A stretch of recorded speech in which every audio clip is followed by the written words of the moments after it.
യെശയ്യാ പ്രവാചകന്റെ പുസ്തകത്തിൽ നിന്ന് 43-ാം അധ്യായം 1 മുതൽ 5 വരെയുള്ള തിരുവചന ഭാഗങ്ങൾ. യാക്കോബേ, നിന്നെ സൃഷ്ടിക്കുകയും ഇസ്രയേലെ നിന്നെ രൂപപ്പെടുത്തുകയും ചെയ്ത കർത്താവ് അരുളി ചെയ്യുന്നു, ഭയപ്പെടേണ്ട, ഞാൻ നിന്നെ രക്ഷിച്ചിരിക്കുന്നു, നിന്നെ പേര് ചൊല്ലി വിളിച്ചിരിക്കുന്നു. നീ എൻ്റേതാണ്. സമുദ്രത്തിലൂടെ കടന്നു പോകുമ്പോൾ ഞാൻ നിന്നോട് കൂടെ ഉണ്ടായിരിക്കും. നദികൾ കടക്കുമ്പോൾ അത് നിന്നെ മുക്കിക്കളയുകയില്ല. അഗ്നിയിലൂടെ നടന്നാലും നിനക്ക് പൊള്ളലേൽക്കുകയില്ല. ജ്വാല നിന്നെ ദഹിപ്പിക്കുകയുമില്ല. ഞാൻ നിന്റെ ദൈവമായ കർത്താവും രക്ഷകനും ഇസ്രായേലിന്റെ പരിശുദ്ധനുമാണ്.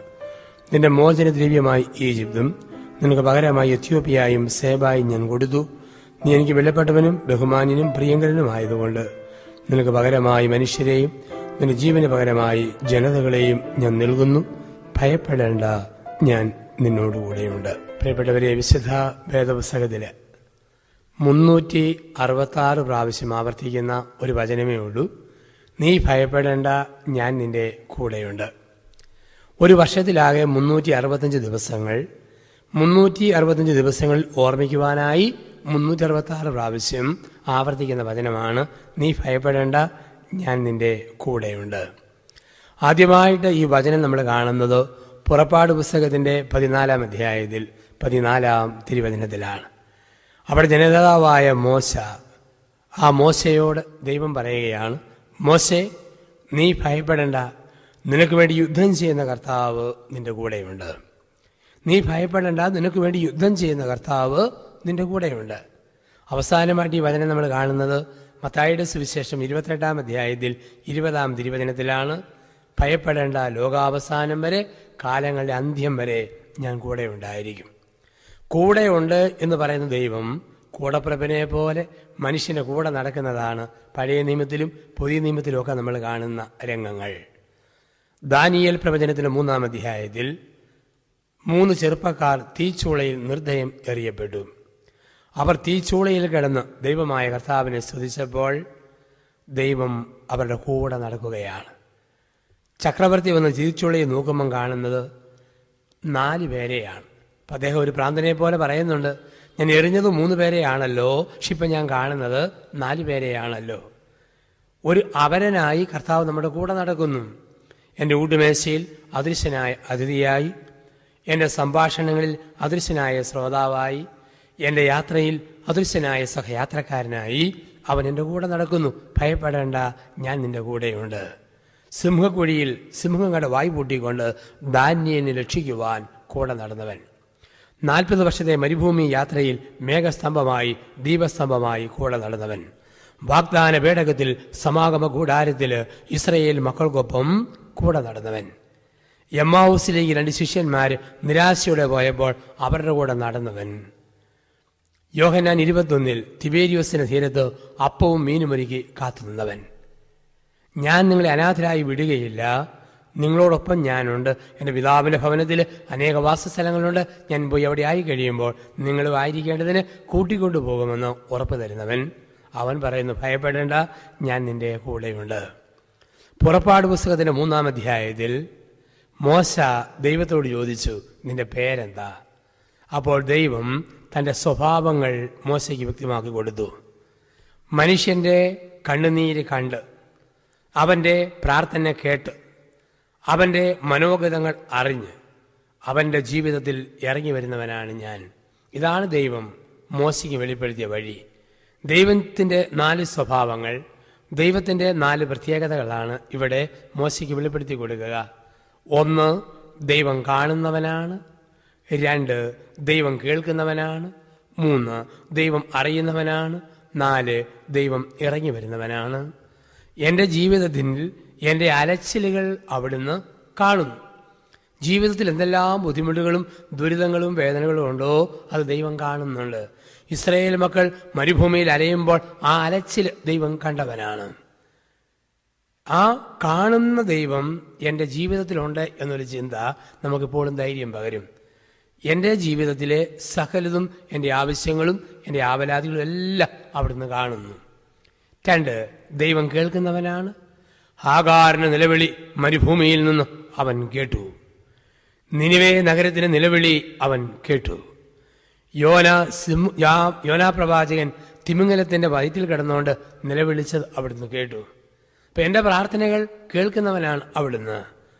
ചോദിക്കുവാൻ നിങ്ങൾക്ക് ലഭിക്കും, അന്വേഷിക്കുകയും കണ്ടെത്തും, മുട്ടുവിൻ തുറക്കപ്പെടുമെന്ന് കർത്താവ് വാഗ്ദാനം ചെയ്യുന്നുണ്ട്. അപ്പം ഞാൻ എന്തു പ്രാർത്ഥിച്ചാലും അവിടുന്ന് കേൾക്കുന്നുണ്ട്. അവിടുന്ന് കാണുന്നു, അവിടുന്ന് കേൾക്കുന്നു. വീണ്ടും അവിടുന്ന് അറിയുന്നവനാണ്. 139 സങ്കീർത്തനത്തിൽ പ്രകാരമാണ് പറയുക, കർത്താവെ, ഞാൻ പക്ഷിയെ പോലെ പറന്നു പറന്ന് പർവ്വതങ്ങളെ മുകളിൽ ചെന്നാൽ നീ അവിടെയുണ്ട്. മത്സ്യത്തെ പോലെ ഊളിയിട്ട് ആഴിയുടെ അഗാധങ്ങളിൽ ചെന്നാൽ നീ അവിടെയുണ്ട്. എൻ്റെ വായിൽ നിന്ന് ഒരു വാക്ക് വീഴുന്നതിന് മുമ്പേ നീ അറിയുന്നു. ഞാൻ ഉണരുന്നതും ഞാൻ ഉറങ്ങുന്നതും നിന്റെ വിശുദ്ധ കരങ്ങളിലാണ്. എല്ലാം അറിയുന്നവനായ ദൈവം എൻ്റെ മനസ്സിൻ്റെ ചിന്തകൾ പോലും അറിയുന്നു. എൻ്റെ ഉള്ളിൻ്റെ ഉള്ളറകളിൽ സൂക്ഷിക്കുന്ന നിഗൂഢ രഹസ്യങ്ങൾ അവിടുന്ന് അറിയുന്നവനാണ്. അതുകൊണ്ടാണ് പറയുക, മുറിക്കുള്ളിൽ നിങ്ങൾ ചെയ്യുന്നത് മാളിക മുകളിൽ വിളിച്ചു പറയപ്പെടുന്ന കാലം വരുന്നു എന്ന്. അപ്പോൾ അവൻ അറിയുന്നു, കാണുന്നു, കേൾക്കുന്നു, അറിയുന്നു. വീണ്ടും അവൻ ഇറങ്ങി വരുന്നവനാണ്. ഫറവോന്റെ അടിമത്തത്തിൽ ഇസ്രായേൽ മക്കൾ ഞെരുങ്ങിയപ്പോൾ അവരുടെ ജീവിതത്തിലേക്ക് അവിടുന്ന് വിമോചകനായി ഇറങ്ങി വന്നു. ബെസെന്ന് പൊരിഞ്ഞപ്പോൾ കാടപ്പക്ഷിയായി പറന്നു വന്നു. അല്പം മാംസത്തിനു വേണ്ടി കൊതിച്ചപ്പോൾ കാടപ്പക്ഷിയായി, വല്ലാതെ വിശന്നപ്പോൾ കാട്ടുമന്നയായി, ദാഹിച്ചപ്പോൾ വെള്ളമായി. ഇസ്രായേൽ മക്കൾക്കിടയിൽ ഒഴുകിയിറങ്ങി വരുന്നവൻ, തൂമഞ്ഞു പോലുള്ള മഞ്ഞ ചിതറിക്കൊണ്ട് അവരുടെ ജീവിതത്തിലേക്ക് ഇറങ്ങി വരുന്നവൻ. അപ്പോൾ ആ ദൈവം എന്നോട് പറയുന്നു, മോനെ, മോളെ, നീ ഭയപ്പെടേണ്ട, ഞാൻ നിന്റെ കൂടെയുണ്ട്. ലോകാവസാനം വരെ ഭയപ്പെടേണ്ട, ഞാൻ നിന്റെ കൂടെയുണ്ട്. ഈ ഉറപ്പുമായിട്ടാണ് ദൈവം നമ്മളോട് ഇടപെടുക. ആ ദൈവം എന്നെ സ്നേഹിക്കുന്നു എന്നുള്ള ഒരു വലിയ ഉറപ്പ്. 27 സങ്കീർത്തനം 10 തിരുവചനത്തിൽ നമ്മൾ വായിക്കുന്നു, അപ്പനും അമ്മയും മറന്നാലും ഞാൻ നിന്നെ മറക്കില്ല. അപ്പൊ ദൈവം നമ്മെ സ്നേഹിക്കുന്നു എന്നുള്ള സന്ദേശം നമ്മളെ പഠിപ്പിക്കുവാൻ ദൈവം പല പല അടയാളങ്ങൾ നമ്മുടെ ചുറ്റും വെച്ചിട്ടുണ്ട്. എത്രയോ അടയാളങ്ങൾ വെറുതെ ഒന്ന് ഓർത്ത് നോക്കുക.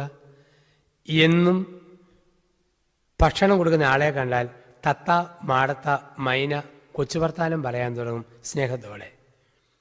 തീറ്റ കൊടുക്കുന്ന ആളെ കാണുമ്പം പശു, എരുമ, ആട് ഒക്കെ പ്രത്യേക സ്വരത്തിൽ കാറാനായിട്ട് തുടങ്ങും. താറാവും കോഴിയും ഇരുത്തി കൊക്കാനായിട്ട് തുടങ്ങും. എന്നും മീനും കൊണ്ട് വരുന്ന മീൻകാരനെ കാണുമ്പോൾ വീട്ടിലെ പൂച്ചയുടെ വികാരപ്രകടനം കണ്ടിട്ടില്ലേ?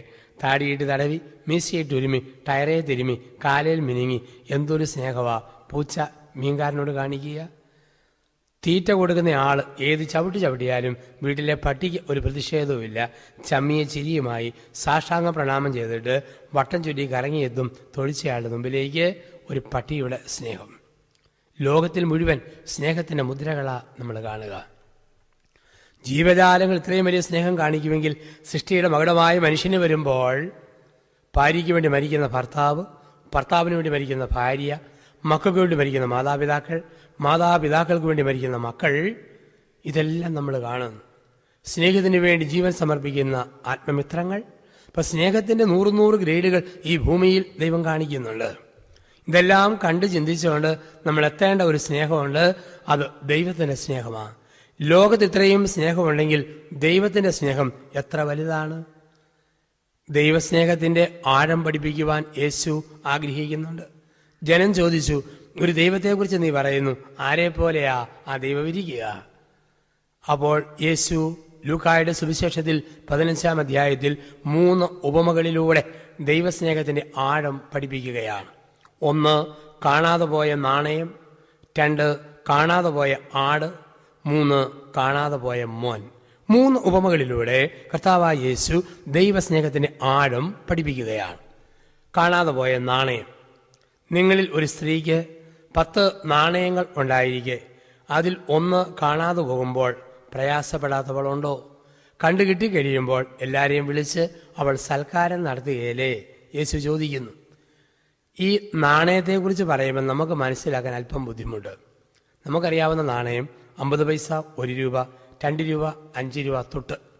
നമ്മുടെ ആരുടെയും 2 രൂപ തൊട്ട് കാണാതെ പോയിട്ട് കിട്ടുമ്പോൾ നാട്ടുകാരെ വിളിച്ച് നമ്മൾ ടീ പാർട്ടി നടത്തുമോ? ഒരിക്കലും ഇല്ല. എന്താണ് വേദപുസ്തകത്തിലെ നാണയം? ഓരോ മതത്തിൽ ഓരോ രീതിയിലാണ് കഴുത്തേലെ കെട്ടുതാലി. ക്രൈസ്തവ സഹോദരിമാരുടെ കഴുത്തേലെ താലിയുടെ പേര് മിന്ന്. പന്തക്കുസ്താ ദിവസം പരിശുദ്ധാത്മാവ് തീനാളത്തിൻ്റെ രൂപത്തിൽ വന്നുകൊണ്ട് തീ ജ്വാലയുടെ ഷേപ്പിലുള്ള മിന്ന്. ഹൈന്ദവ സഹോദരിമാരുടെ കഴുത്തേലെ താലി ആലിലത്താലി. കൃഷ്ണന്റെ മരമാണ് ആല്. ആൽമരത്തിന്റെ ഇലയുടെ ഷേപ്പിൽ വീതി കൂടി പരന്ന താലി, അത് ഹൈന്ദവ താലി. പാലസ്തീനായിലെ യഹൂദ സ്ത്രീയുടെ കഴുത്തേലെ താലി നാണയത്തുട്ട്. ഇന്ന് നമ്മൾ എന്നാ കാണും? വട്ടക്കാശ് രൂപം പോലെ, നാണയത്തുട്ട് പോലെ ചളുക്കി പരത്തി പതുക്കി ഇങ്ങനെ താലി വെച്ചിരിക്കുക. കാശ് കുറവാണോ 1 താലി, കൂടുതലുണ്ടോ 2 താലി, ഒത്തിരി ഉണ്ടോ 5 താലി, ഒരുപാടുണ്ടോ 10 താലി. എന്ന് പറഞ്ഞാൽ 10 അവന്മാർ കൂടി ഒരുത്തിയെ കെട്ടിയെന്നല്ല, പിന്നെയോ ഒത്രയും കാശുണ്ട് എന്ന് കാണിക്കാൻ വേണ്ടിയിട്ടാണ്. കെട്ടിച്ച ഒരു സ്ത്രീയുടെ ഏറ്റവും വലിയ പ്രയാസം കെട്ടുതാലി പോകുമ്പോഴാണ്. ഏറ്റവും വലിയ സന്തോഷം പോയ താലി കിട്ടുമ്പോഴാണ്. ചില പെണ്ണുങ്ങൾ നേരെ തിരിച്ചാ, താലി പോകുമ്പോഴാണ് സന്തോഷം. ഒന്നുകൂടെ കെട്ടിക്കാൻ പറ്റിയ പരുവത്തിൽ നടക്കാം, ഒരു പ്രതീക്ഷ, ഒരു പ്രത്യാശ. ഇപ്പൊ കെട്ടുതാലി നഷ്ടപ്പെടുമ്പോൾ ഒരു സ്ത്രീ സങ്കടപ്പെടുന്നത് പോലെ ഒരു മനുഷ്യൻ നഷ്ടപ്പെടുമ്പോൾ ദൈവം സങ്കടപ്പെടുന്നു. കെട്ടുതാലി തിരിച്ചു കിട്ടുമ്പോൾ ഒരു സ്ത്രീ സന്തോഷിക്കുന്നത് പോലെ പോയ പാപിയായ മനുഷ്യനെ തിരിച്ചു കിട്ടുമ്പം ദൈവം സന്തോഷിക്കുന്നു. ഇപ്പൊ കല്യാണം കഴിഞ്ഞവർക്ക് മനസ്സിലായി കർത്താവ് പറഞ്ഞതിന്റെ പൊരുള്. വീണ്ടും പറഞ്ഞു, നിങ്ങളിൽ ഒരു ഇടയന് 100 ആടുകളുണ്ടായിരിക്കെ അതിലൊന്നിനെ കാണാതെ പോകുമ്പോൾ വേദനിക്കാത്തവനുണ്ടോ? അതിനെ കണ്ടു കിട്ടുമ്പം സന്തോഷിക്കാത്തവനുണ്ടോ? ഇടയന്മാർക്ക് മനസ്സിലായി. ചെന്നായ് ആടിന്റെ മേൽ ചാടി വീഴുമ്പോൾ ആ ചെന്നായെ നേരിട്ടിട്ട് ആടിനെ രക്ഷിക്കുന്ന ഇടയന്മാരുടെ സമൂഹത്തിന് മനസ്സിലാകുന്ന വിധത്തിൽ ക്രിസ്തു പറയുകയാണ്, ഇടയൻ ഒരാടിനെ നഷ്ടപ്പെടുമ്പോൾ വേദനിക്കുകയല്ലേ, കിട്ടുമ്പം സന്തോഷിക്കുകയല്ലേ. ഇടയന്മാർക്കും മനസ്സിലായി ദൈവസ്നേഹത്തിന്റെ ഭാഷ. വീണ്ടും പറഞ്ഞു, നിങ്ങളിൽ ഒരപ്പന് 2 മക്കളുണ്ടായിരിക്കെ ഒരുവൻ ഒളിച്ചു പോയിട്ട് തിരിച്ചു വരുമ്പോൾ സന്തോഷിക്കാത്ത പിതാവുണ്ടോ? കാരണം പണ്ട് ഒരുപാട് കുട്ടികൾ ആ നാളുകളിൽ ഒളിച്ചു പോകുമായിരുന്നു. പോയതിനേക്കാൾ സ്പീഡിൽ തിരിച്ചു വരുമായിരുന്നു. തിരിച്ചു വരുമ്പോൾ അപ്പന്റെ സന്തോഷം ഇതുപോലെ ഒരു പാപിയുടെ മാനസാന്തരത്തിൽ ദൈവം സന്തോഷിക്കുന്നു. അപ്പന്മാർക്ക് പിടികിട്ടി. എല്ലാവർക്കും മനസ്സിലാകുന്ന വിധത്തിൽ ദൈവസ്നേഹത്തിന്റെ ആഴം യേശു പഠിപ്പിക്കുകയായിരുന്നു. ഇപ്പം നിങ്ങൾ എന്നോട് ചോദിക്കുക, അച്ഛാ ആരെ പോലെയാ ദൈവം എന്നെ സ്നേഹിക്കുന്നത്? ഉടനെ ഞാൻ പറയുക, നിന്റെ അപ്പൻ നിന്നെ സ്നേഹിക്കുന്നത് പോലെ ദൈവം നിന്നെ സ്നേഹിക്കുന്നു. സ്നേഹിക്കുന്ന അപ്പൻ ഉള്ളവരോട് പറഞ്ഞാലല്ലേ പിടി കിട്ടൂ. രാവിലെ 7 മണിക്ക് 2 കാലേ പോയ അപ്പൻ രാത്രി 8 മണിക്ക് 4 കാലേ വരുന്നു, പാത്രം ഉടയ്ക്കുന്നു, വീട്ടിലാകപ്പാടെ കലകം ബഹളം. അങ്ങനെയുള്ള വീട്ടിലെ കുട്ടിയോട് പറയുക, നിന്റെ അപ്പൻ നിന്നെ സ്നേഹിക്കുന്ന പോലെ ദൈവം നിന്നെ സ്നേഹിക്കുന്നു. അപ്പൊ എന്തായിരിക്കും മറുപടി? ഭൂമിയിലെ അപ്പൻ ഈ ടൈപ്പ് ആണെങ്കിൽ സ്വർഗത്തിലെ അപ്പൻ ഏത് ടൈപ്പ് ആയിരിക്കും? ആ കക്ഷിയുടെ സ്നേഹം വേണ്ടേ വേണ്ട. അപ്പൊ ഇതെല്ലാം മനസ്സിലാക്കിക്കൊണ്ടാണ് കർത്താവ് പറയുക, അപ്പനും അമ്മയും നിന്നെ മറന്നാലും ഞാൻ നിന്നെ ഉപേക്ഷിക്കത്തില്ല. ഇന്ന് ലോകത്തിൽ നമ്മൾ കാണുന്ന എല്ലാ സ്നേഹത്തിലും വഞ്ചനയുടെ ലാഞ്ചനയുണ്ട്, ചെറിയ ഒരു കബളിപ്പിക്കലുണ്ട്. അതുകൊണ്ട് ദൈവം സ്നേഹമാണെന്ന് പറയുമ്പോഴും മാനുഷികമായ രീതിയിലേ നമുക്ക് മനസ്സിലാക്കാൻ പറ്റൂ. പറുദീസായിലെ ആദ്യ പ്രലോഭകൻ ദൈവസ്നേഹത്തിന്റെ മേൽ ഒരു പുതപ്പ് വിരിച്ചു. അതിനുശേഷം വ്യക്തമായിട്ട് കാണാൻ പറ്റാത്ത വിധത്തിൽ നമ്മുടെ കണ്ണുകളിൽ അന്ധതയായി. ദൈവസ്നേഹം അതിൻ്റെ യഥാർത്ഥ രീതിയിൽ മനസ്സിലാക്കാൻ മനുഷ്യന് പറ്റിയേല. കാരണം സാത്താന്റെ പ്രലോഭനം, സാത്താന്റെ തിന്മയ്ക്ക് ശേഷം. ഇന്ന് ലോകത്ത് നമ്മൾ കാണുന്ന എല്ലാ സ്നേഹത്തിലുമുണ്ട് വഞ്ചനയുടെ ലാഞ്ചന, ചെറിയൊരു കബളിപ്പിക്കൽ. ഒരു കുടുംബത്തിൽ 50 വയസ്സുള്ള കുടുംബനാഥൻ മരിക്കാൻ കിടക്കുന്നു. 48 വയസ്സുള്ള ഭാര്യ അടുത്തിരുന്ന് കരയുന്നു. 25ഉം 22ഉം വയസ്സുള്ള മക്കൾ ഏങ്ങിക്കരയുന്നു. 50കാരൻ്റെ 80 വയസ്സുള്ള അപ്പൻ പൊട്ടിക്കരയുന്നു. 78കാരി അമ്മ ഉള്ളുരുകി കരയുന്നു. കൂട്ടക്കരച്ചില്. ഇത്രയും പേരുടെ കരച്ചിൽ കണ്ടപ്പം ഈ മനുഷ്യൻ മരിക്കാതെ കിടന്ന് ഉരുളാൻ തുടങ്ങി. പല പ്രാവശ്യമായിട്ട് മരിക്കാതെ ഉരുണ്ടപ്പോൾ ദൈവം താടിമീശ നീട്ടി വളർത്തിയ ഒരു ഗുരുവിന്റെ രൂപത്തിൽ പ്രത്യക്ഷപ്പെട്ട് ചോദിച്ചു, മോനെ നീ എന്താ ഇങ്ങനെ കിടന്ന് കരയുന്നത്? മരണത്തെ ഭയമാണോ, മരണാനന്തര വിധിയെ പേടിയാണോ? അവൻ പറഞ്ഞു, ഗുരു മരണത്തെ ഭയപ്പെട്ടിട്ടോ മരണാനന്തര വിധിയെ പേടിച്ചിട്ടോ അല്ല. ഞാൻ മരിച്ചാൽ ഈ വീട്ടിൽ ഒരു കൂട്ടമരണം ഉറപ്പ്. അപ്പൻ നെഞ്ചു പൊട്ടി മരിക്കും, അമ്മ ഹൃദയം തകർന്നു മരിക്കും, ഭാര്യ പെട്ടിയുടെ പുറത്ത് കിടന്നു മരിക്കും, മക്കൾ കുഴിയിൽ ഇറങ്ങി മരിക്കും. ഈ മരണം ഒഴിവാക്കാനാ ഞാൻ കിടന്ന് ഉരുളുന്നത്. ഗുരു പറഞ്ഞ് മരിച്ചു നോക്കപ്പോൾ കാണാം സ്നേഹത്തിന്റെ ആഴം. പിറ്റേ ദിവസം രാവിലെ 9:30 ആയപ്പോൾ ഇയാൾ സ്വസ്ഥമായിട്ട് മരിച്ചു. ഭാര്യ നെഞ്ചത്തടിച്ചു, മക്കൾ അലമുറയിട്ടു, അപ്പൻ ബോധം കെട്ടു, അമ്മയും വല്ലാതെ കരയാൻ തുടങ്ങി. ഗുരു പ്രത്യക്ഷപ്പെട്ടു. ഗുരു ചോദിച്ചു, നിങ്ങളെല്ലാവരും എന്തിങ്ങനെ കിടന്ന് കരയുന്നത്? അവർ പറഞ്ഞു, എങ്ങനെ കരയാതിരിക്കും? ഞങ്ങളുടെ കുടുംബത്തിൻ്റെ വിളക്ക് അണഞ്ഞുപോയി, പ്രിയപ്പെട്ടവൻ പിരിഞ്ഞുപോയി, എല്ലാമായവൻ പൊലിഞ്ഞുപോയി, ഇനി ജീവിച്ചിട്ട് എന്താ കാര്യം? ഗുരു പറഞ്ഞ് കരയേണ്ട, പ്രത്യേക സിദ്ധിയുള്ള ഗുരുവാണ് ഞാൻ. മരിച്ചുപോയ നിങ്ങളുടെ കുടുംബനാഥനെ ഞാൻ വീണ്ടും ജീവനിലേക്ക് കൊണ്ടുവരാം. പക്ഷെ ഒരു വ്യവസ്ഥ, ഇയാൾ ജീവനിലേക്ക് വരുമ്പോൾ നിങ്ങൾ ഏറ്റവും പ്രിയപ്പെട്ട ഒരാൾ പകരം വീണ് മരിക്കും. ആരാണ് മരിക്കാൻ തയ്യാറ്? 80 വയസ്സുള്ള അപ്പ 50 വയസ്സുള്ള മകന് പകരക്കാരനായിട്ട് മരിക്കാവൂ? അപ്പം പറഞ്ഞു, എൻ്റെ മോന് പകരം മരിക്കാൻ ഞാൻ തയ്യാറ്. പക്ഷേ എനിക്ക് 3 മക്കളുണ്ട്. ഇവനെ കൂടാതെ 3 മക്കളും കൂടി ഉള്ളത് കൊണ്ട് എനിക്ക് പെട്ടെന്ന് മരിക്കാൻ ഒരു ബുദ്ധിമുട്ട്. അവരുടെയൊക്കെ കാര്യം ഓർക്കുമ്പം എനിക്ക് മരിക്കാനൊരു സങ്കടം. അമ്മയോട് ചോദിച്ചു, മകന് പകരം മരിക്കാവോ? അമ്മ പറഞ്ഞു, എൻ്റെ മോന് പകരം മരിക്കാൻ ഞാൻ തയ്യാറ്. പക്ഷേ എൻ്റെ 3ാമത്തെ പെണ്ണ് 4ാമതും ഗർഭിണിയായിട്ടിരിക്കുന്നു. അവൾക്കൊരു കുഞ്ഞിക്കാലും കൂടെ ഉണ്ടായി കണ്ടിട്ട് മരിച്ചാൽ കൊള്ളാവുന്നുണ്ട്. തള്ളയും വകുപ്പ് മാറ്റി. മക്കളോട് ചോദിച്ചു, അപ്പന് പകരം മരിക്കാവോ? മക്കൾ പറഞ്ഞു, ഞങ്ങളുടെ അപ്പനെ പകരം മരിക്കാൻ ഞങ്ങൾ തയ്യാറ്. പക്ഷേ കല്യാണം കഴിച്ച് ജീവിതത്തിൻ്റെ നല്ല സുഖമൊന്നും കിട്ടിയിട്ടില്ല. അതും കൂടെ കിട്ടിയിട്ട് മരിച്ചാൽ കൊള്ളാവുന്നുണ്ട്. മക്കളും തന്നെ മാറി. അവസാനം ഭാര്യ മാത്രമുണ്ട്. ഭാര്യ പറഞ്ഞു, എൻ്റെ ഭർത്താവിന് വേണ്ടി അപ്പനും മരിക്കേണ്ട, അമ്മയും മരിക്കേണ്ട, മക്കളും മരിക്കേണ്ട. കല്യാണം കഴിച്ച നാൾ മുതൽ ഇയാൾ എനിക്ക് തുണ, ഞാൻ ഇയാൾക്ക് തുണ, ഞങ്ങൾക്ക് ദൈവം തുണ. എന്തേറെ കഷ്ടപ്പെട്ട് അലഞ്ഞ മനുഷ്യന് അല്പം വിശ്രമമൊക്കെ ഇയാൾക്കും വേണ്ടേ? ഇയാളില്ലേലും ഈ വീട് നടത്താൻ എന്നെ കൊണ്ട് പറ്റും, എടുത്തടക്കിയേരെ. ഇതായിരുന്നു ഭാര്യയുടെ അവസാന വാക്ക്. നമ്മൾ പറയും സ്നേഹിക്കുന്നു സ്നേഹിക്കുന്നു, പക്ഷെ സ്നേഹത്തിന് പരിധിയുണ്ട്, പരിമിതിയുണ്ട്. ലോകത്തിലെ സകല ബന്ധങ്ങളും സകല സ്നേഹങ്ങളും നമ്മളെ ആ പാഠമല്ലേ പഠിപ്പിക്കുക. 45 വയസ്സുള്ള ഭാര്യ ക്യാൻസർ രോഗം ബാധിച്ച് മരിക്കാൻ കിടക്കുന്നു. 50 വയസ്സുള്ള ഭർത്താവ് അരിയിലിരുന്ന് തുണി വെള്ളത്തിൽ മുക്കി ഉച്ചി മുതൽ ഉള്ളംകാല് വരെ തുടച്ചു കൊടുക്കുന്നു. ട്യൂബിലൂടെ പാലും ജ്യൂസും പഴച്ചാറും പകർന്നു കൊടുക്കുന്നു. എപ്പോഴെല്ലാം കുളിപ്പിച്ച് തുടപ്പിച്ച് കിടത്തുവോ അവൻ നെടുവീർപ്പിടുന്നു. മൂക്ക് ചാമ്പങ്ങ പോലെ ചുമക്കുന്നു, ചൊടി കടിച്ചു പിടിക്കുന്നു, ചുണ്ടു വരളുന്നു. ഒരു ദിവസം അവനിങ്ങനെ ഇവളെ കുളിപ്പിച്ച് തുടപ്പിച്ച് കിടത്തുമ്പം അവൾക്ക് മനസ്സിലായി, ഞാൻ മരിച്ചാൽ ഒന്നുകിൽ ഇയാൾക്ക് ഭ്രാന്ത് പിടിക്കും, അല്ലെങ്കിൽ ഹൃദയം പൊട്ടി മരിക്കും. അപ്പം ഇവനിങ്ങനെ ഇവളെ കുളിപ്പിച്ച് തുടപ്പിച്ച് കിടത്തുമ്പോൾ അവൾ പറഞ്ഞു, ചേട്ടാ ഞാൻ ഒരു കാര്യം പറഞ്ഞാൽ മനപ്രയാസം തോന്നരുത്. എന്നാടിയെന്ന് ചോദിച്ചു.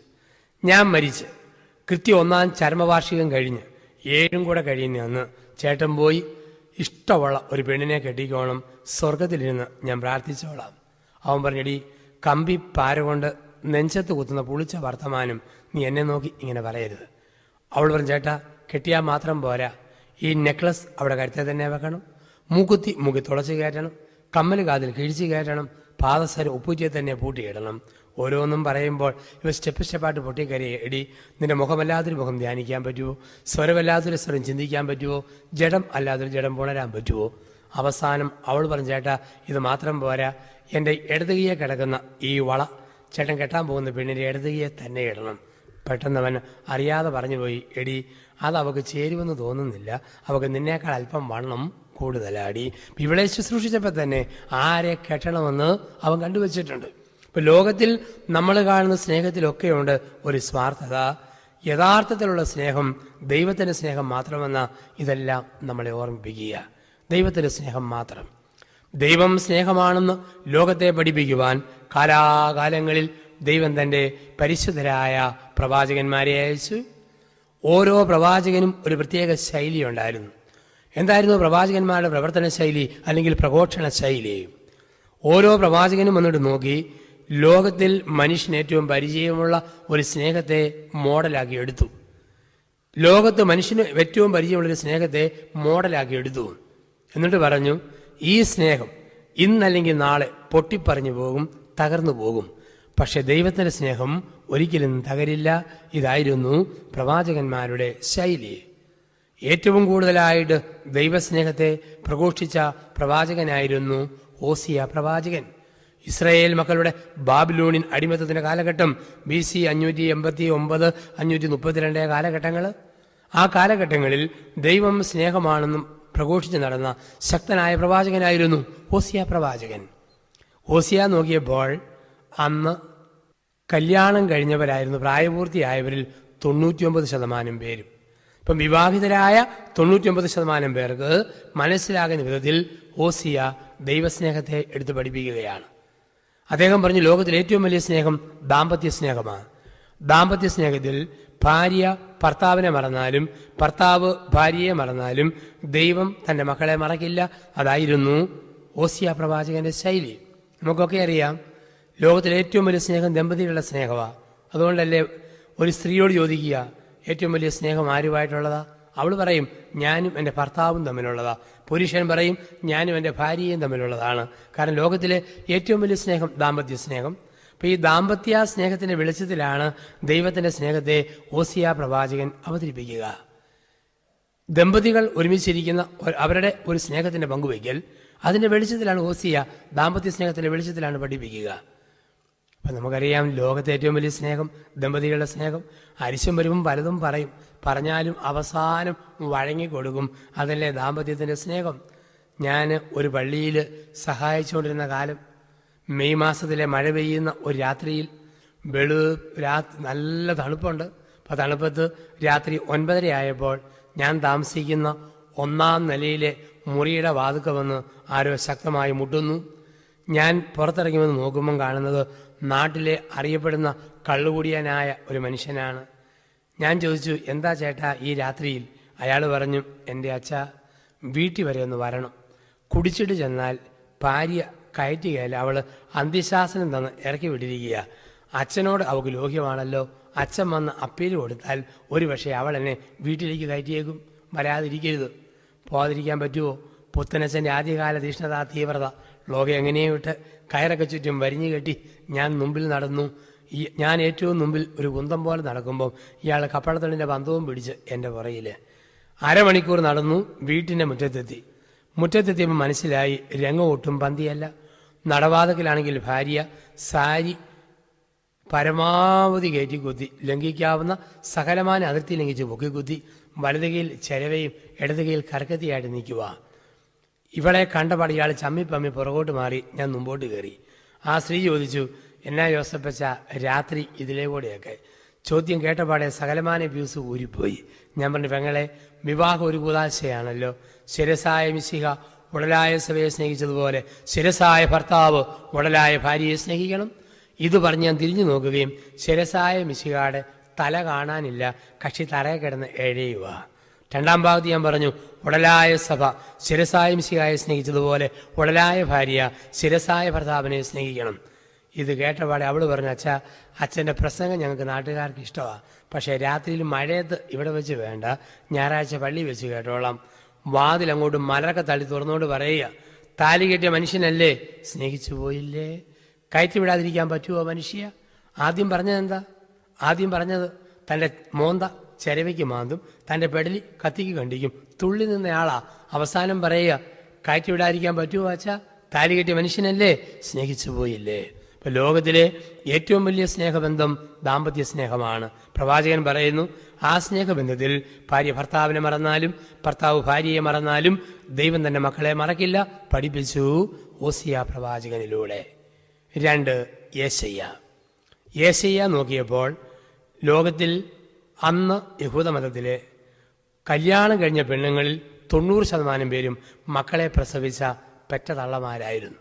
ഓസിയ നോക്കിയപ്പം 99% പേരും ദമ്പതികളാണ്. യേശയ്യ നോക്കിയപ്പോൾ 90% കുഞ്ഞുങ്ങളെ പ്രസവിച്ച അമ്മമാരാണ്. അവർക്ക് മനസ്സിലാകുന്ന വിധത്തിൽ അദ്ദേഹം പറഞ്ഞു, യേശയ്യ 49, 15, 16 വചനങ്ങൾ.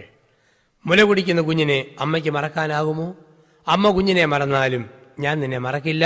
നിന്റെ മുഖം എൻ്റെ ഉള്ളം കയ്യിൽ രേഖപ്പെടുത്തിയിട്ടുണ്ട്. നമുക്കറിയാം, സാധാരണഗതിയിൽ ഒരമ്മയ്ക്ക് കുഞ്ഞിനെ മറക്കാൻ പറ്റുകയില്ല. കുറേ നാളുകൾക്ക് മുമ്പ് ഒരു വാർത്ത നമ്മൾ വായിച്ചു. കുഞ്ഞിന് കരളില്ല. അമ്മ കരളിൻ്റെ 1/3 കുഞ്ഞിന് കൊടുത്തെന്ന. കാരണം ഒരു വ്യക്തി ജീവിക്കാൻ മുഴുവൻ കരളും വേണ്ട, 1/3 മതി. നമ്മുടെ നാട്ടിൽ പല കള്ളുകൂടിയന്മാരും അതുകൊണ്ടാണ് ജീവിച്ചു പോണത്. 3 അങ്ങ് ജീവിച്ചങ്ങ് പോകാൻ പറ്റും. അപ്പോൾ ആ കരൾ കൊടുത്ത അമ്മയ്ക്ക് കുഞ്ഞിനെ കെട്ടിപ്പിടിച്ച് എന്നാ വിളിക്കാം? എൻ്റെ കരള് എന്ന് വിളിക്കാം. കാരണം കരൾ കൊടുത്ത അമ്മ. അപ്പം അതാണ് അമ്മയുടെ സ്നേഹം. ചിലപ്പോൾ ആ അമ്മയെ മറക്കാം. തിരുവനന്തപുരത്ത് കുട്ടികളുടെ ആശുപത്രിയുടെ അടുത്ത് അമ്മത്തൊട്ടിൽ എന്ന പിള്ളത്തൊട്ടി കെട്ടിയിടുന്ന പത്രത്തിൽ വാർത്ത കണ്ട് നമ്മൾ. ജനുവരി മുതൽ മെയ് മാസം വരെ ആയപ്പോൾ എത്ര കുഞ്ഞുങ്ങളാണ് വന്ന് വീണത്? പത്രവാർത്തകൾ. ഗർഭപാത്രത്തിൽ വെച്ച് ഗർഭചിത്രം ചെയ്തത് വേറെ, ബസ് സ്റ്റാൻഡിൽ വെച്ചിട്ട് പോയത്, റെയിൽവേ സ്റ്റേഷനിൽ തള്ളിയിട്ട് പോയത്, പാതയോരങ്ങളിൽ ഉന്തിയിട്ട് പോയത്, അങ്ങനെ ഒത്തിരി ആയിരങ്ങൾ ലക്ഷങ്ങൾ. അങ്ങനെയുള്ള ലോകത്താണ് പറയുക, അമ്മ കുഞ്ഞിനെ മറന്നാലും ഞാൻ നിന്നെ മറക്കില്ല. പെറ്റ തള്ളമാർക്ക് മനസ്സിലാകുന്ന ഭാഷയിൽ മനോഹരമായി ആവിഷ്കരിച്ചു യെശയ്യാ പ്രവാചകൻ. 3, എസക്കിയേൽ നോക്കിയപ്പോൾ 60% യഹൂദന്മാർ ആട്ടിടയന്മാരായിരുന്നു. ഈ ആട്ടിടയന്മാരുടെ ഭാഷയിൽ എസെക്കിയേൽ പറയുകയാണ് 32 മുതലുള്ള അധ്യായങ്ങളിൽ, ഇടയൻ ആടിനെ മറന്നാലും ദൈവം തന്റെ ജനത്തെ മറക്കുകയില്ല. ഇടയൻ ആടിനെ മറന്നേക്കാം, പക്ഷെ ദൈവം തന്റെ ജനത്തെ മറക്കില്ല. അത് പഠിപ്പിച്ച പ്രവാചകനായിരുന്നു എസെക്കിയേൽ പ്രവാചകൻ. അന്ന് ഇടയൻ എന്ന് വെച്ച് കഴിഞ്ഞാൽ ആടിനെ ഏതെങ്കിലും ജീവികൾ ഉപദ്രവിക്കുമ്പം അതിനെ നേരിട്ടിട്ട് ഇടയൻ മരിച്ചാൽ പോലും ആടിനെ പരിക്കേൽക്കാൻ വിടുകയില്ലെന്നാണ് പറയുക. അത്രയും കരുതലുള്ള സമൂഹത്തിലാണ് പറയുക. ഇടയൻ ഒരുപക്ഷെ ആടിനെ മറന്നേക്കാം, അങ്ങനെ മറന്നാലും ദൈവം തൻ്റെ മക്കളെ മറക്കില്ല, പഠിപ്പിച്ചു എസെക്കിയേൽ പ്രവാചകനിലൂടെ ദൈവം. 4.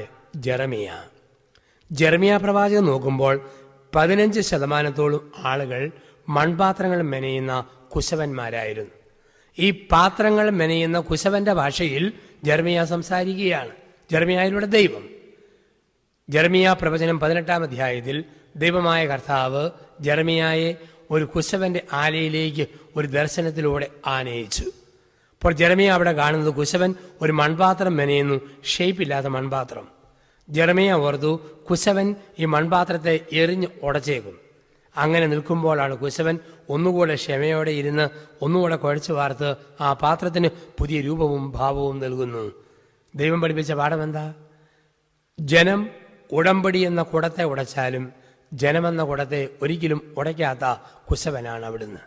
എത്ര തെറ്റ് പറ്റിയാലും എത്ര അബദ്ധം പറ്റിയാലും പിന്നെയും പിന്നെയും അവസരം തന്ന് പരിപാലിക്കുന്ന ഒരു കുശവൻ, പരിപാലിക്കുന്ന ഒരു ദൈവമാണ് അവിടുന്ന് എന്ന് ജെറമിയായിലൂടെ ദൈവമായ കർത്താവ് പഠിപ്പിച്ചു. അപ്പോൾ ഓസിയ 99% ദമ്പതിമാരുടെ ഭാഷയിൽ പറഞ്ഞു, ഭാര്യാഭർത്താക്കന്മാർ പരസ്പരം മറന്നാലും ദൈവം നമ്മളെ മറക്കുകയില്ല. യേശയ്യ 90% പെറ്റതള്ളമാരുടെ ഭാഷയിൽ പറഞ്ഞു, അമ്മ കുഞ്ഞിനെ മറന്നാലും ദൈവം മറക്കില്ല. എസെക്കിയേൽ 60% ഇടയന്മാരുടെ ഭാഷയിൽ പറഞ്ഞു, ഇടയൻ ആടിനെ മറന്നാലും ദൈവം ജനത്തെ മറക്കില്ല. ജെറമിയ 15% കുശവന്മാരുടെ ഭാഷയിൽ പറഞ്ഞു, കുശവൻ കുടത്തെ മറന്നാലും ദൈവം ജനത്തെ മറക്കില്ല. ഇവരെല്ലാവരും പറഞ്ഞത് ദൈവത്തിന്റെ പരിശുദ്ധനായ സങ്കീർത്തകൻ 103-ാം സങ്കീർത്തനത്തിൽ 8-ാം തിരുവചനത്തിൽ ഒറ്റ വചനത്തിൽ സംഗ്രഹിച്ചു. സങ്കീർത്തനം 103:8 നമ്മൾ വായിക്കുന്നു. ഇപ്രകാരമാണ് വായിക്കുക. സങ്കീർത്തനം 103:8. കർത്താവ് കരുണാവാരിധിയും സ്നേഹനിധിയുമാണ്. കാരണം ദൈവത്തെ അനുഭവിച്ച സങ്കീർത്തകന് ദൈവത്തെക്കുറിച്ച് പറയാൻ ഒരു പേരേ ഉള്ളൂ, അവൻ കരുണാവാരിധിയാണ്, അവൻ സ്നേഹനിധിയാണ്, കരുണാവാരിധിയാണ്. ഇന്നത്തെ കാലമല്ല അന്നത്തെ കാലം. അന്ന് പേരിട്ടാൽ പേര് പോലെ ഷേപ്പ്, പേര് പോലെ പെരുമാറ്റം, പേര് പോലെ സ്വഭാവം. ഇന്ന് ഇടുന്ന പേരൊന്ന്, ഷേപ്പ് മറ്റൊന്ന്, സ്വഭാവം വേറൊന്ന്. അതല്ലേ മനുഷ്യന്റെ രീതി. പക്ഷെ അന്നങ്ങനെയല്ല. ഒരു പേരിട്ടാൽ പേര് പോലെ ഷേപ്പ്, പേര് പോലെ പെരുമാറ്റം, പേര് പോലെ സ്വഭാവം. ദൈവത്തെ പിഴിഞ്ഞാൽ സ്നേഹം മാത്രമേ ഉള്ളൂ, അവൻ സ്നേഹനിധിയാണ്. ദൈവത്തെ പിഴിഞ്ഞെടുത്ത കരുണ മാത്രമേ ഉള്ളൂ, അവൻ കരുണാവാരിധിയാണ്. നമുക്ക് ഇന്ന് പേര് വ്യത്യാസം, ഷേപ്പ് വ്യത്യാസം, സ്വഭാവം വ്യത്യാസം. വികൃതമായ മുഖമുള്ളവളെ വേണമെങ്കിലും സുന്ദരി എന്ന് വേണമെങ്കിൽ നമുക്ക് വിളിക്കാം. ഉള്ളു മുഴുവൻ കള്ളമുള്ളവളെയും വിളിക്കുന്ന പേര് നിർമ്മല എന്നായിരിക്കാം. അപ്പം നമ്മുടെ വ്യത്യാസമുണ്ട് ലോകത്തിൽ. പക്ഷെ അന്നങ്ങനല്ല. പേരിട്ടാൽ പേര് പോലെ ഷേപ്പ്, പേര് പോലെ പെരുമാറ്റം, പേര് പോലെ സ്വഭാവം. അതല്ലേ മനുഷ്യൻ്റെ രീതി എന്നൊക്കെ പറയുക. ഞാൻ അടുത്തയിടെ ഒരു ബൈബിൾ കൺവെൻഷൻ്റെ പ്രസംഗത്തിന് ചെന്നു ഒരു പള്ളിയിൽ. പെരുന്നാൾ നടത്തുന്ന പ്രസിഡന്റിൻ്റെ വീട്ടിലായിരുന്നു രാത്രിയിലത്തെ ഭക്ഷണം. അപ്പോൾ ചെല്ലുമ്പോൾ 3 പെമ്മക്കൾ വീട്ടിലുണ്ട്. ഭാര്യ നിറവേറോടെ കാത്തു നിൽക്കുന്നു. പെരുന്നാളിൻ്റെ പ്രദക്ഷിണമാണോ അവളുടെ പ്രസവമാണോ ആദ്യമൊന്നറിയാൻ മേല, ആ രീതിയിൽ നിൽക്കുക. ഇലക്ട്രിക്കൽ സാധനം വിൽക്കുന്ന ഒരു വലിയ കടക്കാരനായി മനുഷ്യൻ. ഇയാളുടെ വീടിൻ്റെ വരാന്തം നിറയെ വയറിങ്ങിനുള്ള വയറ് റോളായിട്ട് ചുരുട്ടി വെച്ചിരിക്കുന്നു. അപ്പം ഈ മനുഷ്യൻ പറഞ്ഞു, അച്ഛാ 3 പെമ്മക്കളാണുള്ളത്. കല്യാണം കഴിഞ്ഞ ആദ്യ നാളുകളിൽ കടയെല്ലാം പൊട്ടിപ്പോയി. ഓരോ പെങ്കൊച്ചും ജനിച്ചപ്പം കട പച്ച പിടിക്കാൻ തുടങ്ങി. അതുകൊണ്ട് കടയിലെ സാധനങ്ങളുടെ പേരാണ് 3 പെമ്മക്ക് കിട്ടിയിരിക്കുന്നത്. ഇനി ഒരു ആങ്കൊച്ചിനെ ഞങ്ങൾ പ്രതീക്ഷിച്ചിരിക്കുക. മൂത്ത കൊച്ചിൻ്റെ പേര് സുച്ചി, രണ്ടാമത്തവൾ ബൾബി, മൂന്നാമത്തവൾ ട്യൂബി. 3 പെൺപിള്ളാരാ, സുച്ചി, ബൾബി, ട്യൂബി. ഞാൻ പറഞ്ഞു, അഥവാ ഇനി ഈ പെങ്ങൾ പ്രസവിക്കുന്നത് പെണ്ണാണെങ്കിൽ നമുക്ക് ഈ പേരിടാം, വയറി. നല്ല ഒന്നാന്തരം പേര്. ഇപ്പം പേരിട്ട് പോകുന്ന സമൂഹത്തിൽ കർത്താവിൻ്റെ ഭക്തനായ സങ്കീർത്തകൻ അവനൊരു പേര് കൊടുത്തു. അവൻ കരുണാവാരിധിയും സ്നേഹനിധിയുമാണ്. അവൻ കരുണാവാരിധിയും സ്നേഹനിധിയുമാണ്. അപ്പോൾ ഈ ദൈവസ്നേഹമാണ് നമ്മൾ ഓരോരുത്തരും അനുഭവിക്കേണ്ടത്. ഈ സ്നേഹാനുഭവത്തിലേക്കാണ് നമ്മൾ കടന്നു വരേണ്ടത്. അപ്പം അതിനെന്തെങ്കിലുമൊക്കെ തടസ്സമായിട്ട് നിൽക്കുന്നുണ്ടെന്നുള്ളതാണ് നമ്മൾ തിരിച്ചറിയേണ്ടത്. കർത്താവിൻ്റെ സ്നേഹം നമുക്ക് പലപ്പോഴും അറിയാം, നമ്മുടെയൊക്കെ ജീവിതത്തിൽ ദൈവസ്നേഹം അനുഭവിക്കാനായിട്ട് തടസ്സമായിട്ട് നിൽക്കുന്നത് നമ്മുടെ പാപങ്ങൾ, പാപഭാരങ്ങൾ, ആന്തരിക മുറിവുകൾ, ഇതൊക്കെയാണ്. എനിക്ക് വലിയൊരാഗ്രഹം നയാഗ്ര വെള്ളച്ചാട്ടം കാണണം. വെള്ളച്ചാട്ടത്തിൻ്റെ അടുത്ത് ചെന്നപ്പോൾ ആഗ്രഹം അതിൽ നിന്ന് തെറിച്ചു വീഴുന്ന വെള്ളം ഒരു പ്ലാസ്റ്റിക് കുപ്പിയിൽ ശേഖരിക്കണം. കാറിൻ്റെ ചില്ല് താഴ്ത്തി പ്ലാസ്റ്റിക് കുപ്പി വെള്ളത്തിലേക്ക് നീട്ടിപ്പിടിച്ചപ്പോൾ നിരവധി വണ്ടികൾ നിർത്താതെ നിരന്തരം പുറകിൽ വന്ന് ഹോണടിച്ച് ശല്യപ്പെടുത്താൻ തുടങ്ങി. അപ്പോൾ ഞാൻ വണ്ടി മുമ്പോട്ടെടുത്തു. കുറേ അങ്ങോട്ട് ചെന്ന് കഴിഞ്ഞപ്പോഴത്തേക്ക് ശാന്തമായൊരു സ്ഥലത്ത് ചെന്നു. അപ്പോൾ എനിക്ക് തോന്നി, നയാഗ്ര വെള്ളച്ചാട്ടത്തിൽ നിന്ന് പിടിച്ച വെള്ളത്തിൽ നിന്നും അല്പം കുടിച്ചാൽ കൊള്ളാം. ഞാൻ കുപ്പിയെടുത്ത് എൻ്റെ ചുണ്ടോടടുപ്പിച്ചു. പക്ഷെ ഞാൻ ഞെട്ടിപ്പോയി. ഒരു തുള്ളി വെള്ളം പോലും എൻ്റെ വായിലേക്ക് വീഴുന്നില്ല. നോക്കിയപ്പോൾ അവർ സത്യം മനസ്സിലായത്, നയാഗ്ര വെള്ളച്ചാട്ടത്തിൻ്റെ കീഴെ കുപ്പി കാണിച്ചപ്പോഴും വെപ്രാളത്തിനും വേവലാതിക്കും ഇടയിൽ കുപ്പിയുടെ അടപ്പ് ഊരാൻ മറന്നുപോയി. ഇതാണ് പ്രശ്നം. നയാഗ്ര വെള്ളച്ചാട്ടത്തിൽ വെള്ളമില്ലാത്തതല്ല പ്രശ്നം, കുപ്പിയുടെ അടപ്പ് ഊരാഞ്ഞതാണ് പ്രശ്നം. ദൈവസ്നേഹം നയാഗ്ര വെള്ളച്ചാട്ടം പോലെ എൻ്റെ ഉള്ളിലേക്ക് കുത്തി ഒഴുകുമ്പോൾ എനിക്കത് അനുഭവിക്കാൻ പറ്റാതെ വരുന്നതിൻ്റെ ഏറ്റവും വലിയ തടസ്സം എന്ന് ചോദിച്ചു കഴിഞ്ഞാൽ എൻ്റെ ജീവിതത്തിലെ മുറിവുകൾ, പാപങ്ങൾ ഇതൊരു വലിയ ബ്ലോക്കായിട്ട് എൻ്റെ ഉള്ളിൽ നിൽക്കുകയാണ്. അപ്പം ഇതിൽ നിന്നും നമുക്കൊരു മോചനം ആവശ്യം. നമ്മുടെയൊക്കെ സാധാരണ ജീവിതത്തിൽ ഈ ദൈവസ്നേഹത്തിൻ്റെ അംശം ഉള്ളതുകൊണ്ടാണ് നമ്മളിങ്ങനെ അങ്ങ് ജീവിച്ചു പോവുക. എത്ര വലിയ തകർച്ച വന്നാലും, രോഗം വന്നാലും, കടബാധ്യത വന്നാലും ആത്മഹത്യ ചെയ്യാതെ ജീവിക്കാൻ ഒരാൾക്ക് ശക്തി കിട്ടുന്നത് ദൈവസ്നേഹത്തിൻ്റെ അഗ്നി ഉള്ളിലുള്ളതുകൊണ്ടാണ്.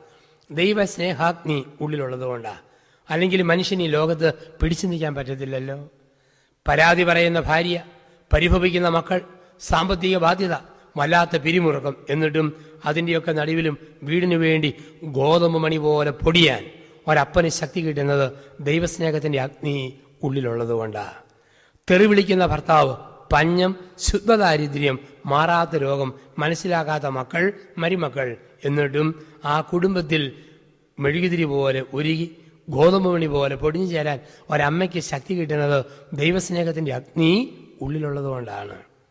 ഈ ദൈവസ്നേഹാഗ്നി ഉള്ളിലുള്ളപ്പോഴാണ് എന്തിനേയും ഏതിനേയും അതിജീവിക്കാനും നേരിടാനും ഒക്കെ പറ്റുന്ന ഒരു വലിയ ശക്തി നമുക്ക് ലഭിക്കുക. അതുകൊണ്ടാണല്ലോ ആരെല്ലാം ദൈവസ്നേഹത്താൽ നിറഞ്ഞിട്ടുണ്ടോ അവരുടെയൊക്കെ ജീവിതത്തിൽ യാതനകളും ബുദ്ധിമുട്ടുകളും ദുരിതങ്ങളും ഒക്കെ വന്നപ്പോഴും അവർ പിടിച്ചു നിൽക്കുകയാണ്. കാരണം ദൈവം നയിക്കുന്നു എന്നുള്ള ഉറപ്പ്, ദൈവത്തിൻ്റെ കരുതലുണ്ട് എന്നുള്ള ഉറപ്പ്. ഇതാണ് സഭയുടെ ഉറപ്പ്, ഇതാണ് നമ്മുടെ ഉറപ്പ്. ഈ ദൈവസ്നേഹത്തിന് കുറേയേറെ പ്രത്യേകതകളുണ്ട്. എങ്കിലും ഒരു 6 പ്രത്യേകതകൾ വചനത്തിൽ നിന്നും നമുക്കൊന്ന് പെറുക്കിയെടുത്ത് ധ്യാനിക്കാം. ദൈവസ്നേഹത്തിൻ്റെ 6 പ്രത്യേകതകൾ എന്തെല്ലാമാണ്? ദൈവസ്നേഹത്തിൻ്റെ 6 പ്രത്യേകതകൾ. 1, ദൈവത്തിൻ്റെ സ്നേഹം ഒരുക്കുന്ന സ്നേഹമാണ്. ദൈവത്തിൻ്റെ സ്നേഹം ഒരുക്കുന്ന സ്നേഹമാണ്. ഉൽപ്പത്തി പുസ്തകം 1-ാം അധ്യായത്തിൽ മനുഷ്യൻ ജനിക്കുന്നതിന് മുമ്പ് ദൈവം പറുദീസ ഒരുക്കി. യോഹന്നാന്റെ സുവിശേഷം 14-ാം അധ്യായത്തിൽ അവൻ പിതാവിന്റെ ഭവനത്തിൽ വാസസ്ഥലം ഒരുക്കുമെന്ന് പറയുന്നു.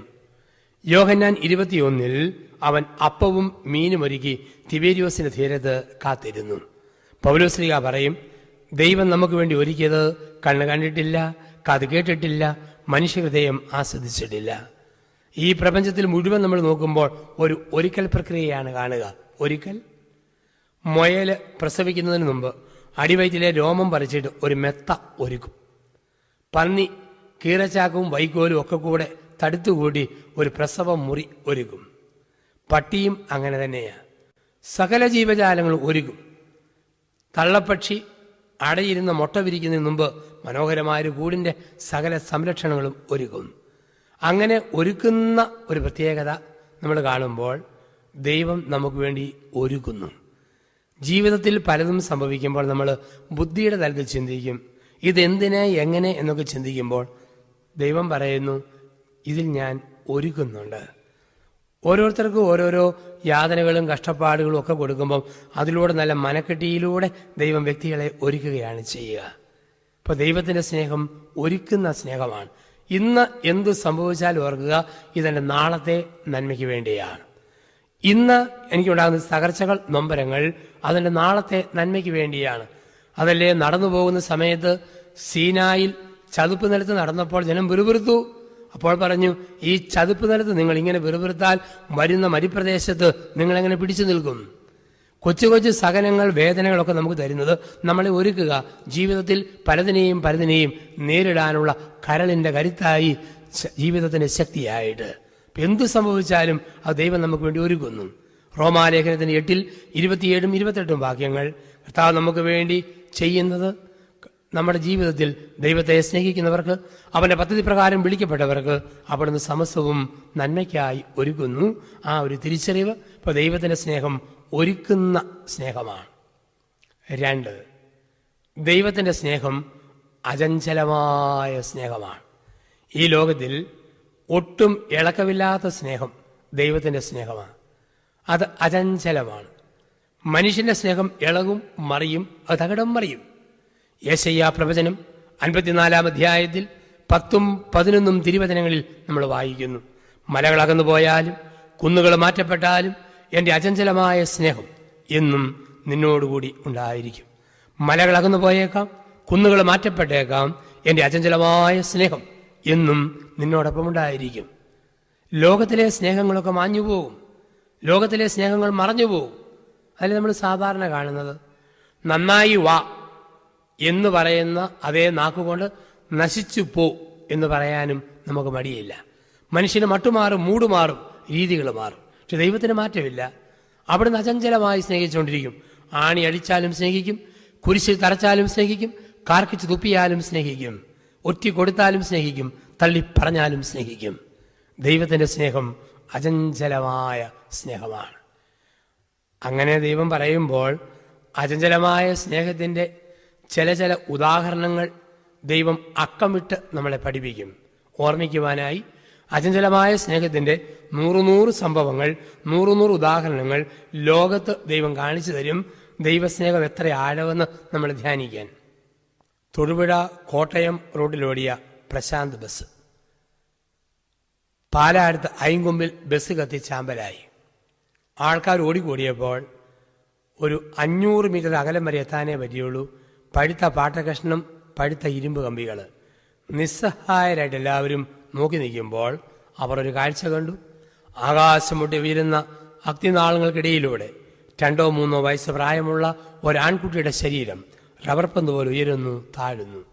3/4 മണിക്കൂറിനുള്ളിൽ അഗ്നിശമന സേനയെത്തി തീ അണച്ചു. തീ അണച്ചപ്പോൾ കണ്ട കാഴ്ച, 40 വയസ്സോളം പ്രായം വരുന്ന ഒരു സ്ത്രീയുടെ കത്തിക്കരിഞ്ഞ ശവത്തിന് മുകളിൽ റബ്ബർ പന്ത് പോലെ ഉരുകിയിരിക്കുന്ന ഒരു 3 വയസ്സുകാരൻ്റെ ജഡം. തീനാളങ്ങൾ സ്വന്തം ശരീരം നക്കിയെടുത്തപ്പോഴും ജീവന്റെയും മരണത്തിന്റെയും നടുവിലുള്ള നേർരേഖയിൽ ഒരു കുഞ്ഞിനെ രക്ഷിക്കുവാനുള്ള അമ്മയുടെ വിപുലമായ ശ്രമം. മലകൾ അകന്നാലും കുന്നുകൾ മാറ്റപ്പെട്ടാലും അചഞ്ചലമായി നിലനിൽക്കുന്ന ദൈവസ്നേഹത്തിന്റെ 100 അടയാളങ്ങളിൽ ഒരടയാളം. ഭൂതത്താൻകെട്ടിലെ വെള്ളത്തിൽ, ആ വലിയ വള്ളത്തിൽ യാത്ര ചെയ്ത കുഞ്ഞുങ്ങൾ വെള്ളത്തിൽ മുങ്ങി മരിക്കാൻ തുടങ്ങിയപ്പോൾ എളവൂറുകാരി ലിസി എന്ന ടീച്ചർ വെള്ളത്തിലേക്ക് ചാടി എത്ര കുഞ്ഞുങ്ങളെ എറിഞ്ഞു രക്ഷിച്ചു. അടുത്തൊരു കുഞ്ഞിനെ രക്ഷിക്കാനുള്ള ശ്രമത്തിലാ സാരി ഇഞ്ചപ്പടപ്പിലുടക്കി വെള്ളത്തിൽ മുങ്ങി മരിച്ചു പോവുക. മലകൾ അകന്നാലും കുന്നുകൾ മാറ്റപ്പെട്ടാലും അചഞ്ചലമായി നിലനിൽക്കുന്ന ദൈവസ്നേഹത്തിന്റെ മറ്റൊരു മുഖം ദിനപത്രങ്ങളിൽ മുഴുവൻ കാണാം. കൂട്ടുകാരൻ വെള്ളത്തിൽ വീണപ്പോൾ നീന്തൽ അറിയത്തില്ലാത്ത സ്നേഹിതൻ പ്രാന്തമായ ആവേശത്തോടെ ചാടി കൂട്ടുകാരനെ തള്ളിക്കയറ്റി രക്ഷിച്ചിട്ട് അവൻ ജീവൻ വെടിയുന്നു. ക്രിസ്തു പറയുന്നില്ലേ, ഒരുവൻ മറ്റൊരുവനു വേണ്ടി സ്വജീവൻ ബലിയർപ്പിക്കുന്നതിനേക്കാൾ വലിയ സ്നേഹം ഒരിക്കലും കാണിക്കുവാനില്ല. അത് കർത്താവ് കാണിച്ചു തന്നു. ഈ കർത്താവിന് ശേഷമുള്ള കാലങ്ങളിൽ മുഴുവൻ ഇതിന് തുല്യമായ സ്നേഹമാണ് നമ്മൾ കാണുക. അതാണ് മാറ്റമില്ലാത്ത സ്നേഹം, അചഞ്ചലമായ സ്നേഹം, ഇളക്കമില്ലാത്തൊരു സ്നേഹം. ആ സ്നേഹമാ ദൈവം നമ്മുടെ ജീവിതത്തിൽ തരിക. സിനിമ കാണാൻ പോയ 2 ഭാര്യാഭർത്താക്കന്മാർ, ജോണി ലിസി ദമ്പതികൾ, പശോ കഴിഞ്ഞ് തിരിച്ചു പോരുമ്പോൾ മോട്ടോർ സൈക്കിളിലാണ് വരിക. തൊട്ടുമുമ്പിൽ തമിഴ്നാടിൻ്റെ നാഷണൽ പെർമിറ്റ് ലോറി നിറയെ കൂർത്ത ഇരുമ്പ് മുനയുള്ള കമ്പികളുമായിട്ട് പോകുന്നു. പെട്ടെന്ന് ലോറി സടംബരയ്ക്ക് ഇട്ട് നിർത്തി. ജോണി മോട്ടോർ സൈക്കിളിൻ്റെ ബ്രേക്ക് ചവിട്ടാൻ നോക്കി. പക്ഷേ പ്രതീക്ഷയ്ക്ക് വിപരീതമായി മഴവെള്ളത്തിൽ തന്നിയ വണ്ടി ലോറിയുടെ പുറകിൽ ചെന്ന് ഇടിച്ചു. ജോണി തെറിച്ചു വീണു. പുറകിലിരുന്ന ലിസി മുമ്പിലേക്ക് എടുത്തെറിയപ്പെട്ടു. കൂർത്ത 2 കമ്പികൾ ലിസിയുടെ മാറ് നൊത്തു പിളർന്നു മറുപുറം ചാടിയപ്പോൾ ആ കമ്പിയിൽ കിടന്ന് ലിസി ചോദിച്ച ചോദ്യം, എൻ്റെ ജോണിക്ക് എന്തെങ്കിലും പറ്റിയോ? പിന്നെ ചുണ്ടുകൾ ചലിച്ചിട്ടില്ല, അതിനെ മനങ്ങിയിട്ടില്ല, ഹൃദയം സ്പന്ദിച്ചിട്ടില്ല. ജോണി എന്ന ഭർത്താവ് ലിസി എന്ന ഭാര്യയിലൂടെ അനുഭവിക്കുന്നു. മലകളകന്നാലും കുന്നുകൾ മാറ്റപ്പെട്ടാലും അചഞ്ചലമായി നിലനിൽക്കുന്ന ദൈവത്തിൻ്റെ സ്നേഹം. ഈ അചഞ്ചലമായി നിൽക്കുന്ന ദൈവത്തിൻ്റെ സ്നേഹം നമ്മൾ പലയിടത്തും കാണും. വീട്ടിൽ തന്നെ കാണാം. എന്നും കുടിച്ചിട്ട് വന്ന് പുളിച്ച തെറി വിളിക്കുന്ന ഭർത്താവ് ഇടിക്കുന്നു, ദ്രോഹിക്കുന്നു, ചീത്ത വിളിക്കുന്നു. എന്നിട്ടും അവൻ വരുന്നത് വരെ വിളക്കണയാതെ ചൂടുമാറാത്ത ഭക്ഷണവും ആവി മാറാത്ത കറിയുമായി കാത്തിരിക്കുന്ന ഭാര്യ അചഞ്ചലമായ സ്നേഹത്തിൻ്റെ ഒരു ചിത്രമാണ്. കുടിയനായ മോൻ മാതാപിതാക്കളോട് വഴക്ക്, എന്നും കുടിച്ചിട്ട് വരും. അപ്പൻ പറഞ്ഞ് പുകഞ്ഞ കൊള്ളി പുറത്ത്. അമ്മ വീടിൻ്റെ പിൻവശത്തെ വാതിൽ തുറന്ന് ഈ മകനെയും കാത്തിരിക്കുന്നു. മലകളകന്നാലും കുന്നുകൾ മാറ്റപ്പെട്ടാലും അചഞ്ചലമായി നിലനിൽക്കുന്ന ദൈവസ്നേഹത്തിൻ്റെ മറ്റൊരു ചിത്രം. ഇപ്പം 100 ഉദാഹരണങ്ങൾ നമ്മുടെ ചുറ്റുമുണ്ട്. 100 ഉദാഹരണങ്ങൾ. മൃഗം പോലും കാണിക്കും ഈ സ്നേഹത്തിൻ്റെ മുഖങ്ങൾ. നമ്മൾ കണ്ടില്ലേ, അടുത്തയിടെ ഒരു മനുഷ്യൻ കാട്ടിപ്പോയപ്പം കരടി പിടിച്ചു. കരടി ഈ മനുഷ്യനെ കടിച്ച് കൊല്ലാൻ തുടങ്ങിയപ്പോൾ കൂടെ പോയ 2 നായ്ക്കൾ. എത്ര ശ്രദ്ധാപൂർവമായിരിക്കുക! 2 നായ്ക്കൾ. ഒരെണ്ണം രണ്ടും കൂടെ കുരച്ച് കരടിയെ ഓടിച്ചു. അതിനുശേഷം നാട്ടുകാരെ വിവരമറിയിക്കാൻ വേണ്ടി ഒരു കെട്ടി കുരച്ചുകൊണ്ട് അത് അടുത്തുള്ള ഗ്രാമത്തിലേക്ക് പോകുന്നു. ആ സമയം മറ്റേ പട്ടി ഈ ഉടമസ്ഥനെ കാവലിരിക്കുന്നു. മനുഷ്യർ പോലും തോക്കുന്നിടത്ത് മൃഗങ്ങൾ പോലും കാണിക്കുന്നു സ്നേഹത്തിൻ്റെ പ്രകടനങ്ങൾ. ഇതാണ് നമ്മൾ ലോകത്ത് കാണുന്നതെങ്കിൽ ഈ സ്നേഹത്തിൻ്റെ അംശം വെച്ചിരിക്കുന്നത് എവിടുന്ന് വന്നതാ? ദൈവത്തിൻ്റെ സ്നേഹത്തിൻ്റെ പൊരിയല്ലേ? എങ്കിൽ ദൈവത്തിൻ്റെ സ്നേഹം എത്ര വലുതായിരിക്കും? ദൈവത്തിൻ്റെ സ്നേഹം ഒരു സൂര്യനിൽ നിന്നും സൂര്യപ്രകാശം പോകുന്നത് പോലെ ദൈവസ്നേഹത്തിൻ്റെ ഓരോ അംശമാണ് പല വിധത്തിൽ പല രൂപത്തിൽ പ്രത്യക്ഷപ്പെടുക. ദാമ്പത്യ സ്നേഹം, മക്കൾ മാതാപിതാക്കളുടെ സ്നേഹം, കാമുകി കാമുകന്മാരുടെ സ്നേഹം, സുഹൃത്തുക്കളുടെ സ്നേഹം, അന്താരാഷ്ട്ര സ്നേഹം, അയൽബന്ധ സ്നേഹം. ഈ സ്നേഹത്തിലൊക്കെ കാണുന്നതിൻ്റെ അടിസ്ഥാനം ദൈവത്തിൻ്റെ സ്നേഹമാണ്. അതിൻ്റെ പൊരി, അതിൻ്റെ അംശമാണ് നമ്മൾ സ്വീകരിക്കുക. അപ്പോൾ 1, ദൈവത്തിൻ്റെ സ്നേഹം അചഞ്ചലമാണ്, അത് സ്ഥിരമാണ്. 2, ദൈവത്തിൻ്റെ സ്നേഹത്തിന് വ്യവസ്ഥകളില്ല. ദൈവം നമ്മളെ സ്നേഹിക്കുമ്പോൾ ആ സ്നേഹത്തിന് യാതൊരു വ്യവസ്ഥകളുമില്ല. ജെറമിയ 1:5, നിന്റെ മാതാവിൻ്റെ ഉദരത്തിൽ നീ ഉരുവാക്കപ്പെട്ട നിമിഷം തന്നെ ഞാൻ നിന്നെ അറിഞ്ഞതാണ്, തെരഞ്ഞെടുത്തതാണ്, യാതൊരു വ്യവസ്ഥകളുമില്ലാതെ. വ്യവസ്ഥയില്ലാതെ സ്നേഹിക്കുന്ന ദൈവത്തിൻ്റെ സ്നേഹത്തെയാണ് നമ്മൾ കാണുക. വ്യവസ്ഥകളില്ല. നമുക്കാണ് വ്യവസ്ഥ. നമ്മൾ പറയും, വെയിലില്ലെങ്കിൽ വരാൻ നോക്കാം, മഴയില്ലെങ്കിൽ എത്താനായിട്ട് നോക്കാം. വ്യവസ്ഥ. ഞാൻ പറഞ്ഞതുപോലെ നീ ചെയ്യുകയാണെങ്കിൽ നീ പറയുന്നത് പോലെ ഞാനും ചെയ്യാം. നമുക്കെന്തിനും വ്യവസ്ഥയാണ്. നല്ല മാർക്ക് മേടിക്കാമെങ്കിൽ നിനക്ക് ഞാൻ ഈ സമ്മാനം തരാം. വ്യവസ്ഥ. എവിടെ നോക്കിയാലും നമ്മൾ വ്യവസ്ഥ വെച്ച് പറയുന്നവരാ. ഒരു മനുഷ്യൻ്റെ തലയിൽ ഒരു മുടി പോലും ഇല്ല. മുടിയില്ലാത്ത തലയെ നോക്കിയിട്ട് ഒരാൾ പറയാം, ഓ ഒരു മുടി പോലും ഇല്ലല്ലോ, കണ്ടാൽ ചീനിച്ചട്ടിയുടെ അകം പോലിരിക്കുന്നു. നല്ല വെയിലത്ത് മുട്ട ഉടച്ച് ഒഴിച്ചാൽ ഇവിടെ തന്നെ ഓംലെറ്റ് ഉണ്ടാക്കി എടുക്കാമല്ലോ. തലയെക്കുറിച്ച് കമൻറ്റ്. പല്ല് പൊങ്ങിയ ആളെ നോക്കി, ഇത്ര ഉന്തിയ മോണ തള്ളിയ പല്ല് ഇതുവരെ കണ്ടിട്ടില്ല, ഫോട്ടോ എടുത്ത് ഫ്രെയിം ചെയ്താൽ ചില്ല് പോലും പൊട്ടിപ്പോകുമല്ലോ. അതുപോലാണല്ലോ പല്ല് പൊങ്ങി നിൽക്കുക, മോണ ഉന്തി നിൽക്കുക.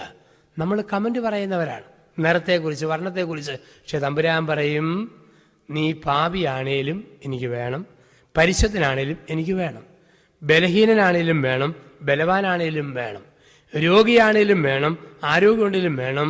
ദൈവം എന്നെ സ്നേഹിക്കുന്നു. വ്യവസ്ഥയില്ലാതെ. ധൂർത്തപുത്രൻ പിതാവിൻ്റെ ഭവനത്തിലേക്ക് വരുമ്പോൾ പിതാവ് എന്തെങ്കിലും വ്യവസ്ഥ വെക്കുന്നുണ്ടോ? പിതാവ് പറയുന്നത് എന്താ? മോനെ, PA സോപ്പ് തെച്ച് കുളിച്ചേച്ച് വാ, ഞാൻ നിന്നെ കെട്ടിപ്പിടിച്ച് ഒന്ന് ഉമ്മ വെക്കട്ടെ. ഇല്ല. ചെളിയോടും ചേറോടും കൂടി ആ മകനെ കെട്ടിപ്പിടിച്ച് ഉമ്മ വെക്കുന്നു. യാതൊരു വ്യവസ്ഥകളുമില്ലാതെ. അമ്മയും 3 വയസ്സുള്ള മോനും ഒരു നെൽപ്പാടത്തിൻ്റെ വരമ്പ് വഴി നടന്നു പോന്നു. അമ്മയെ വെട്ടിച്ച് മോൻ മുമ്പോട്ട് ഓടി പോകുന്ന വഴിക്ക് കാല് തെറ്റി പാടത്തിലെ ചെളിക്കകത്ത് വീണവൻ പൊങ്ങി കരിമാടിക്കൂട്ടനെ പോലെ ഉയർന്നു വന്നു. അവനെ കണ്ടപാടെ അമ്മ ഓടിച്ചെല്ലുക മോനെ എന്നും പറഞ്ഞു. മോൻ പറയുക, എൻ്റെ അമ്മേ, എൻ്റെ ദേഹം മുഴുവൻ ചെളിയാ, ഞാനിവിടെ വന്നോളാം. ചെളിയില്ലാത്ത വല്ല പിള്ളേരെയും ചെന്ന് അമ്മ കെട്ടിപ്പിടിച്ചോ? അമ്മ മാറിപ്പോവോ? ചെളിയോടെ കോരിയെടുത്ത് എൻ്റെ മോനെ എന്നും പറഞ്ഞ് അമ്മയമ്മ കൊടുക്കും. വ്യവസ്ഥയില്ലാത്ത സ്നേഹം. ഈ സ്നേഹമാ ദൈവം നമുക്ക് തരിക. വ്യവസ്ഥയില്ലാത്ത സ്നേഹം നമ്മൾ കാണുന്നുണ്ടല്ലോ. അങ്ങനെയുള്ള സ്നേഹം. പ്രസവത്തോടെ ഭാര്യ തളർന്നുപോയി. ഭർത്താവ് അവധിയെടുത്ത് അവളുടെ കൂടെ ഇരുന്ന് ശുശ്രൂഷിക്കുന്നു. ഭർത്താവിന് വണ്ടി അപകടത്തിൽ നട്ടെല്ല് തകർന്നു പോയി. ഭാര്യ രാവും പകലും അവൻ്റെ അടുക്കൽ കണ്ണിൽ എണ്ണയൊഴിച്ച് കാത്തിരിക്കുന്നു. ഒരു കുഞ്ഞ കുടുംബത്തിൽ മന്ദബുദ്ധിയായിട്ട് ജനിച്ചു, അതിനുവേണ്ടി ജീവിതം മാറ്റിവെക്കുന്ന അമ്മ, അപ്പൻ. ഇപ്പം നമ്മളൊക്കെ കാണുന്നുണ്ട് ഈ വ്യവസ്ഥയില്ലാത്ത സ്നേഹം. ഒരു പ്രതിഫലം ആഗ്രഹിച്ചല്ല, വ്യവസ്ഥയില്ലാത്ത സ്നേഹം. ആകാശപ്പറവളെ മറ്റും സംരക്ഷിക്കുന്ന ചില സ്ഥാപനങ്ങൾ, അവിടെ നമ്മൾ കണ്ടെത്തും അനാഥരെ വഴി കിടക്കുന്നവരെ പെറുകിയെടുത്ത് കുളിപ്പിച്ച് തുടപ്പിച്ച് വൃത്തിയാക്കി ജീവിതത്തിലേക്ക് തിരിച്ചുവിടുന്നു. ഒരു പ്രതിഫലം ആഗ്രഹിച്ചല്ല, ഒരു വ്യവസ്ഥയില്ല. ദൈവം കാണുന്നുണ്ട്, ദൈവം അറിയുന്നുണ്ട്, ദൈവം തരട്ടെ പ്രതിഫലം. ഈ ഒരു ചിന്തയാ. അപ്പോൾ ഒന്ന്, ദൈവത്തിൻ്റെ സ്നേഹം അചഞ്ചലമാണ്, അത് സ്ഥിരമാണ്. രണ്ട്, ദൈവത്തിൻ്റെ സ്നേഹം വ്യവസ്ഥയില്ലാത്ത സ്നേഹമാണ്. മൂന്ന്, ഇപ്പോൾ ആദ്യത്തെ നമ്മൾ കണ്ടു, ഒരുക്കുന്ന സ്നേഹം, അചഞ്ചലമായ സ്നേഹം, വ്യവസ്ഥയില്ലാത്ത സ്നേഹം. അപ്പോൾ നമ്മൾ 3 കഴിഞ്ഞ് 4ലേക്ക് കടന്നു വരുമ്പോൾ ഇവിടെ നമ്മൾ കാണും ദൈവത്തിൻ്റെ സ്നേഹം പരിപാലിക്കുന്ന സ്നേഹമാണ്. ദൈവത്തിൻ്റെ സ്നേഹം പരിപാലിക്കുന്ന സ്നേഹമാണ്. എങ്ങനെ പരിപാലിക്കും? നിയമാവർത്തന പുസ്തകത്തിൻ്റെ 32-ാം അധ്യായം 10 മുതലുള്ള തിരുവചനങ്ങൾ. നിയമാവർത്തനം 32-ൽ 10 മുതലുള്ള തിരുവചനങ്ങളിൽ നമ്മളിങ്ങനെ വായിക്കുന്നു: തള്ളക്കഴുകൻ അതിൻ്റെ കുഞ്ഞിനെ പറക്കാൻ പഠിപ്പിക്കുന്നത് പോലെ ഞാൻ നിന്നെ പരിപാലിക്കും. കൂടിനുമേൽ ചിറകിട്ടടിക്കുകയും ചിറകിൽ കുഞ്ഞിനെ വഹിക്കുകയും ചെയ്യുന്ന അമ്മ കഴുകനെ പോലെ ഞാൻ നിന്നെ പരിപാലിക്കും. എങ്ങനെയാ കഴുകൻ കുഞ്ഞിനെ പറക്കാൻ പഠിപ്പിക്കുക? കഴുകൻ മുട്ടയിടുന്നത് പർവ്വതത്തിന് മുകളിലാണ്, വൃക്ഷത്തിന് ഏറ്റവും മുകളിലത്തെ ചില്ലയിലാണ്. അവിടെ ഒരു കൂട് മെനയും. എങ്ങനെയാ കൂട് മെനയുക? പുറത്ത് മുഴുവൻ മുള്ള്, അകത്ത് നല്ല പഞ്ഞി, പഴംതുണി മയമുള്ള സാധനം. അതിനകത്ത് തള്ളക്കഴുകൻ മുട്ടയിടും. 18 ദിവസം അടയിരിക്കുമ്പോൾ തോട് കൊത്തിപ്പൊട്ടിച്ച് കുഞ്ഞു കഴുകൻ പുറത്തേക്ക് വരും. വരുമ്പോൾ തള്ളക്കഴുകൻ നല്ല ഭക്ഷണം മുഴുവൻ ശേഖരിച്ച് കുഞ്ഞിന് കൊടുക്കും. കുഞ്ഞിങ്ങനെ വളരും. വളർന്നു വരുമ്പോൾ ദേഹത്തിൻ്റെ ഭാരം കൂടുമ്പോൾ സാവധാനം കുഞ്ഞ് ആ കൂടിലിരിക്കുമ്പോൾ പുറത്തെ മുള്ള് ദേഹത്തു നിന്ന് കൊള്ളാൻ തുടങ്ങും. ഇത് ഞെങ്ങി ഞെങ്ങി ഈടുകൂടി വളരും തോറും ആ സമയത്ത് തള്ളക്കഴുകൻ കുഞ്ഞിനെ കൊത്തിക്കൊണ്ട് പറക്കുന്നു, എറിയുന്നു, ചുണ്ടേന്നെറിയുന്നു, താന്നു ഒന്ന് പിടിക്കുന്നു, ചിറകിട്ടടിച്ചടിച്ചടിച്ച് കുഞ്ഞു കഴുകാൻ പറക്കാൻ പഠിക്കും. ഇതാണ് പരിപാലനം എന്ന് പറയുക. ജീവിതത്തിൽ പലതും സംഭവിക്കുമ്പോൾ ഓർക്കണം, അതിൻ്റെ പുറകിൽ ദൈവത്തിൻ്റെ പരിപാലനയുണ്ട്. പലതും സംഭവിക്കുമ്പോൾ ഈ പരിപാലനയെക്കുറിച്ച് നമുക്ക് മനസ്സിലാക്കുക ബുദ്ധിമുട്ടാണ്. പക്ഷെ അതിൻ്റെ പുറകിൽ മറഞ്ഞിരിക്കുന്ന പരിപാലന കണ്ടെത്തുക, അവിടെയാണ് ജീവിതത്തിൽ ദൈവാനുഭവമുള്ള വ്യക്തികളായിട്ട് മാറുക. ഒരു മനുഷ്യൻ ബോംബെയിൽ ജോലി ചെയ്യുന്നു. എല്ലാ ദിവസവും ഉച്ചയ്ക്ക് 12:30 ക്യാൻറ്റീനിൽ വന്ന് ഭക്ഷണം കഴിക്കും, കമ്പനി ക്യാൻറ്റീനിൽ. ഒരു ദിവസം വല്ലാതെ വിശന്നു, 11:45 വന്നു. ഭക്ഷണം മേശപ്പുറത്ത് വെച്ചിട്ടില്ല. പക്ഷെ അദ്ദേഹം നോക്കുമ്പോൾ അദ്ദേഹത്തിൻ്റെ ഭക്ഷണം ഇരിക്കുന്ന സ്ഥലത്ത് അദ്ദേഹത്തിൻ്റെ സ്റ്റീൽ പ്ലേറ്റ് കമഴ്ത്തി വെച്ചിരിക്കുന്നു. അതിന് കീഴെ ഒരു കവർ. നോക്കിയപ്പോൾ വലത്തോട് വളഞ്ഞ് വളഞ്ഞ് മെല്ലിച്ച ഇംഗ്ലീഷ് അക്ഷരത്തിൽ എഴുതിയിരിക്കുന്നു അഡ്രസ്സ്. മനസ്സിലായി, ഇത് ഭാര്യയുടെ കത്ത് തന്നെയാണ്. വിശപ്പ് കൊണ്ട് തല മറിക്കുക. ഏതായാലും ഭക്ഷണം വരുന്നതിന് മുമ്പ് കത്ത് വായിക്കാമെന്ന് ഓർത്ത് ഈ മനുഷ്യൻ കവർ അങ്ങ് പൊട്ടിച്ചു. പൊട്ടിച്ചപ്പോൾ ഈ ഭാര്യയ്ക്കൊരു സ്വഭാവമുണ്ട്, അകത്തിയാണ് ലൈനുകൾ എഴുതത്തുള്ളൂ. അവൾ എഴുതിയിരിക്കുന്നു: പ്രിയപ്പെട്ട ചേട്ടാ, പറയുന്നതുകൊണ്ട് മനപ്രയാസം തോന്നരുത്. അടുത്ത ലൈൻ: നമ്മുടെ കുട്ടിയെ ഒരു പാമ്പ് കടിച്ചു. പാമ്പ് കടിച്ചെന്ന് വായിച്ചതുപോലെ കൂടം കൊണ്ട് തലക്കിട്ട് അടി കിട്ടിയതുപോലെ ഇയാൾ തരിച്ചിരുന്നു, മരച്ചിരുന്നു പോയി. കണ്ണിലൊരു ഇരുട്ട്, വാർത്തയുടെ മരപ്പ്, വിശപ്പിൻ്റെ പെരുപ്പ്. ഇയാൾ പകുതി ബോധം മറിഞ്ഞ് ഊട്ടുമേശയിൽ മുഖം കുത്തി വീണു, ഈ കത്തും കൈപ്പിടിച്ചോണ്ട്. 12:30 കഴിഞ്ഞപ്പോൾ സഹപ്രവർത്തകർ ഉണ്ണാൻ വന്നു.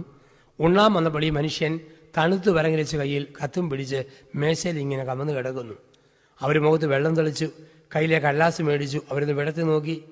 അത് കഴിഞ്ഞ് ഇയാളെ കുലുക്കി വിളിച്ചു. ഇയാൾ എഴുന്നേറ്റ് വന്നപ്പോൾ ഇവർ ഈ കത്തിൻ്റെ കടലാസ് വിടർത്തി കാണിച്ചു. അപ്പോൾ ഇയാൾ ഒന്നുകൂടെ നിലാവത്തഴിച്ചുകൂടെ കോഴിയുടെ പരുവത്തിൽ പരതി വായിക്കാൻ തുടങ്ങി. അപ്പോൾ അവിടെ എഴുതിയിരിക്കുന്നത് ഇങ്ങനെയാണ്: പ്രിയപ്പെട്ട ചേട്ടാ, നമ്മുടെ കുട്ടിയെ ഒരു പാമ്പ് കടിച്ചു കേട്ടോ. പിന്നെ ചെറിയൊരു വിടവ്, അതിന് കീഴേ എഴുതിയിരിക്കുന്നു, പക്ഷേ സാരപ്പെട്ടില്ല, കടിച്ചത് നീർക്കോലിപ്പാമ്പായിരുന്നു. നീർക്കോലിക്കുള്ള മരുന്ന് കൊടുത്തപ്പോൾ കുഞ്ഞിൻ്റെ പഴയ ചൊറിയും കരപ്പനുമൊക്കെ മാറി തുടങ്ങിയിട്ടുണ്ട്. ഇപ്പം ഞാനും കുഞ്ഞും വലിയ വിശേഷമൊന്നുമില്ലാതിരിക്കുന്നു. ചേട്ടൻ ഈസ്റ്ററിന് വരുമ്പം നേരിൽ കാണുമ്പോൾ മറ്റു കാര്യങ്ങൾ പറയാം, നിർത്തട്ടെ എന്ന് ചേട്ടൻ്റെ സ്വന്തം തങ്കമ്മ ഉമ്മ എന്നും പറഞ്ഞാണ് കത്തങ്ങ് തീരുക. തുടങ്ങിയത് കുട്ടിയെ പാമ്പ് കടിച്ചെന്നും പറഞ്ഞാൽ, പക്ഷെ നിർത്തുന്നത് തങ്കമ്മയുടെ ഉമ്മയായിട്ടാണ്. ജീവിതാനുഭവങ്ങൾ പലതും നമ്മളെ മുറിപ്പെടുത്തുമ്പോൾ, നൊമ്പരപ്പെടുത്തുമ്പോൾ, വേദനിപ്പിക്കുമ്പോൾ ദൈവത്തോട് ചേർന്ന് നിൽക്കുക. ആ നൊമ്പരപ്പെടുത്തുന്ന സംഭവം തന്നെ ദൈവപിതാവിൻ്റെ സ്നേഹ ചുംബനങ്ങളായിട്ട് മാറ്റാൻ പറ്റും. അത് ദൈവത്തിൻ്റെ വഴി അതാണ്. അപ്പോൾ ജീവിതത്തിൽ ഈ ഒരു ധൈര്യം നമുക്കുണ്ടാകുക എന്നുള്ളതാണ്. അവിടെ നമ്മളെ പരിപാലിക്കുന്നു. പുറകോട്ട് തിരിഞ്ഞു നോക്കുക, എത്രയോ മാരകമായ രോഗങ്ങളിൽ നിന്നും പരിപാലിച്ചു, വീണു പോകാമായിരുന്ന അവസരങ്ങളിൽ നിന്നും പരിപാലിച്ചു, തകർന്നു പോകാമായിരുന്ന മുഹൂർത്തങ്ങളിൽ നിന്നും പരിപാലിച്ചു. ആ പരിപാലനയിലാണ് നമ്മളിപ്പോൾ എത്തി നിൽക്കുക. ആ പരിപാലനയാണ് നമ്മൾ അനുഭവിക്കുക. ദൈവത്തിൻ്റെ സ്നേഹം പരിപാലിക്കുന്ന സ്നേഹമാണ്. എങ്ങോട്ട് നോക്കിയാലും പല വിധത്തിൽ മാതാപിതാക്കളിൽ നിന്ന് ഈ പരിപാലന ലഭിച്ചിട്ടുണ്ട്. നമുക്ക് അപ്പനമ്മമാരിൽ നിന്നും ഈ പരിപാലനയല്ലേ ലഭിച്ചത്? വെറുതെ ഓർത്ത് നോക്കുക. നമ്മളൊക്കെ ജനിച്ച സമയത്ത് അമ്മ പറയുക, മിടുക്കൻ മോൻ, മിടുക്കി മോൾ, എൻ്റെ കൈകൊണ്ട് തൊടുന്ന പ്രശ്നമേ ഇല്ല, അവനും അവളും ഇഷ്ടമുള്ള ഷേപ്പിൽ വളർന്നു വന്നോട്ടെ എന്നും പറഞ്ഞ് വിട്ടുകൊടുത്തിരുന്നെങ്കിൽ നമ്മുടെയൊക്കെ ഷേപ്പ് എന്തായിരുന്നു? കാട്ടുപന്നിയുടെ കൂട്ട് നീണ്ട കൂർത്ത പല്ലുമായിട്ട്, മംഗോളിയൻ വർഗത്തിൻ്റെ കൂട്ട് പതുങ്ങിയ മൂക്കുമായിട്ട്, ആരും കണ്ടാലും പേടിക്കുന്ന പ്രാകൃത രൂപങ്ങളായിട്ട് മാറുമായിരുന്നു. അമ്മയും മറ്റും നമ്മളെ പ്രാളയിൽ പ്ലാസ്റ്റിക് ഷീറ്റിൽ കമഴ്ത്തി കിടത്തി, മലത്തി കിടത്തി, വയറെ തിരുമ്മി, മൂക്കേ തിരുമ്മി, പുക്കിളെ തിരുമ്മി, മോണെ തിരുമ്മി. അപ്പോഴാണ് ഈ ടൈപ്പിലുള്ള പല്ലും ഈ ഷേപ്പും ഒക്കെ നമുക്ക് കിട്ടുക. പരിപാലനം നമ്മൾ അനുഭവിക്കുന്നുണ്ട്. പഠിപ്പിക്കുന്ന അധ്യാപകർ, ചികിത്സിക്കുന്ന ഡോക്ടർമാർ, കുത്തിവെക്കുന്ന നേഴ്സ്, വണ്ടി ഓടിക്കുന്ന ഡ്രൈവർ, തുണി കണ്ടുപിടിച്ചവർ, അത് തുന്നി തന്നവർ, എത്രയോ പേരുടെ ജീവിത സുഹൃതങ്ങളുടെ ബാക്കിപത്രമാണ് നമ്മുടെ ജീവിതം. അപ്പം എവിടെയും ഒരു പരിപാലന. അപ്പോൾ ദൈവത്തിൻ്റെ സ്നേഹം പരിപാലിക്കുന്ന സ്നേഹമാണ്, ഒരുക്കുന്ന സ്നേഹമാണ്, അചഞ്ചലമായ സ്നേഹമാണ്, വ്യവസ്ഥയില്ലാത്ത സ്നേഹമാണ്, ഒപ്പം ഇത് പരിപാലിക്കുന്ന സ്നേഹമാണ്. വീണ്ടും അഞ്ചാമത്, ഇത് പദ്ധതിയുടെ സ്നേഹമാണ്. ദൈവത്തിൻ്റെ സ്നേഹമെന്ന് പറഞ്ഞാൽ ഒരു പദ്ധതിയുടെ സ്നേഹമാണ്. എങ്ങനെയുള്ള പദ്ധതി? ജെറമിയ 29:11, എനിക്ക് നിന്നെക്കുറിച്ച് ഒരു പദ്ധതിയുണ്ട്, നിന്റെ നാശത്തിനല്ല നന്മയ്ക്കുള്ള പദ്ധതിയാണ്, ശുഭമായ ഭാവിയും ഭദ്രമായ പ്രത്യാശയും നൽകുന്ന അതിമനോഹരമായ ഒരു പദ്ധതി. ഇപ്പം നമ്മുടെയൊക്കെ ജീവിതത്തിൽ ദൈവത്തിന് വലിയൊരു പദ്ധതിയുണ്ട്. ആ ഉറപ്പ്, എന്ത് സംഭവികളും ഓർക്കുക, അതിൻ്റെ പുറകിൽ ദൈവത്തിൻ്റെ പദ്ധതിയുണ്ട്. അതുകൊണ്ടാണ് നമ്മളെപ്പോഴും യോഹന്നാൻ 21 അധ്യായത്തിൽ മത്സ്യം പിടിച്ച് കരയ്ക്ക് കൊണ്ട് കുടഞ്ഞിട്ട് അതിൽ സന്തോഷിച്ച് നിൽക്കുന്ന പത്രോസിനോട് യോഹന്നാൻ പറഞ്ഞതെന്താ? അത് കർത്താവാണ്, അത് കർത്താവാണ്. എല്ലാറ്റിൻ്റെയും പുറകിൽ ദൈവത്തിൻ്റെ പദ്ധതി, ദൈവത്തിൻ്റെ ഇടപെടലുണ്ട്. ആ ഒരു ചിന്ത മനസ്സിൽ സൂക്ഷിക്കുക. എന്ത് സംഭവിക്കുമ്പോഴും ഓർക്കുക, അതിൻ്റെ പുറകിൽ ദൈവത്തിൻ്റെ പ്ലാനുണ്ട്, ദൈവത്തിൻ്റെ പദ്ധതിയുണ്ട്. മുറിവുകളും നൊമ്പരങ്ങളും പ്രത്യക്ഷത്തിൽ സന്തോഷമല്ലാത്ത അനുഭവങ്ങളും വരുമ്പോൾ ഓർക്കണം, അത് ദൈവകൃപയുടെ പ്രച്ഛന്ന വേഷങ്ങളാണ്, ദൈവകൃപയുടെ പ്രച്ഛന്ന വേഷങ്ങളാണ്. ആ ഒരു തിരിച്ചറിവിലേക്ക് നമ്മൾ കടന്നു വരിക എന്നുള്ളതാണ്. ഇപ്പോൾ ജീവിതത്തിൽ എന്ത് വരുമ്പോൾ ഓർക്കുക, അത് കർത്താവിൻ്റെ കരങ്ങളാണ്, അത് കർത്താവിൻ്റെ ഇടപെടലാണ്. ഈ ധൈര്യം നമ്മുടെ ജീവിതത്തിൽ നമ്മൾ സൂക്ഷിക്കുക, അത് കർത്താവാണ്. എന്ത് സംഭവിക്കുമ്പോഴും ഒരു പദ്ധതിയുണ്ട് അതിൻ്റെ പുറകിൽ. ഒരുപക്ഷെ ദാരുണമായൊരു മരണമാകാം, വലിയൊരു വിപത്താകാം, വലിയൊരു ദുരന്തമെന്ന് പ്രത്യക്ഷത്തിൽ തോന്നിയേക്കാം. പക്ഷെ അതിൻ്റെയൊക്കെ പുറകിൽ വിശ്വസിക്കുന്നവർ കണ്ടെത്തും ഒരു വലിയ പദ്ധതി, ദൈവം ഇടപെടുന്നൊരു പദ്ധതി, ദൈവം കരുതുന്ന ഒരു പദ്ധതി. അവസാനമായി, ദൈവത്തിൻ്റെ സ്നേഹം വ്യക്തിപരമാണ്. ദൈവം നമ്മെ ഓരോരുത്തരെയും സ്നേഹിക്കുന്നത് വ്യക്തിപരമായിട്ടാണ്. ഓർത്ത് നോക്കുക, എത്രയോ വ്യക്തിപരമായിട്ടാണ് ദൈവം നമ്മളെ സ്നേഹിക്കുക. അതല്ലേ യേശു ഓരോ വ്യക്തിയെയും പേര് ചൊല്ലിയാണ് വിളിക്കുക. ഉത്ഥിതൻ വിളിച്ച വാക്കെന്താ? വ്യക്തിപരമായിട്ട് മറിയം. അങ്ങനെ വിളിച്ചപ്പോൾ അവൾ പറഞ്ഞു റബ്ബോനി. അവൻ വ്യക്തിപരമായി സ്നേഹിക്കുന്നു.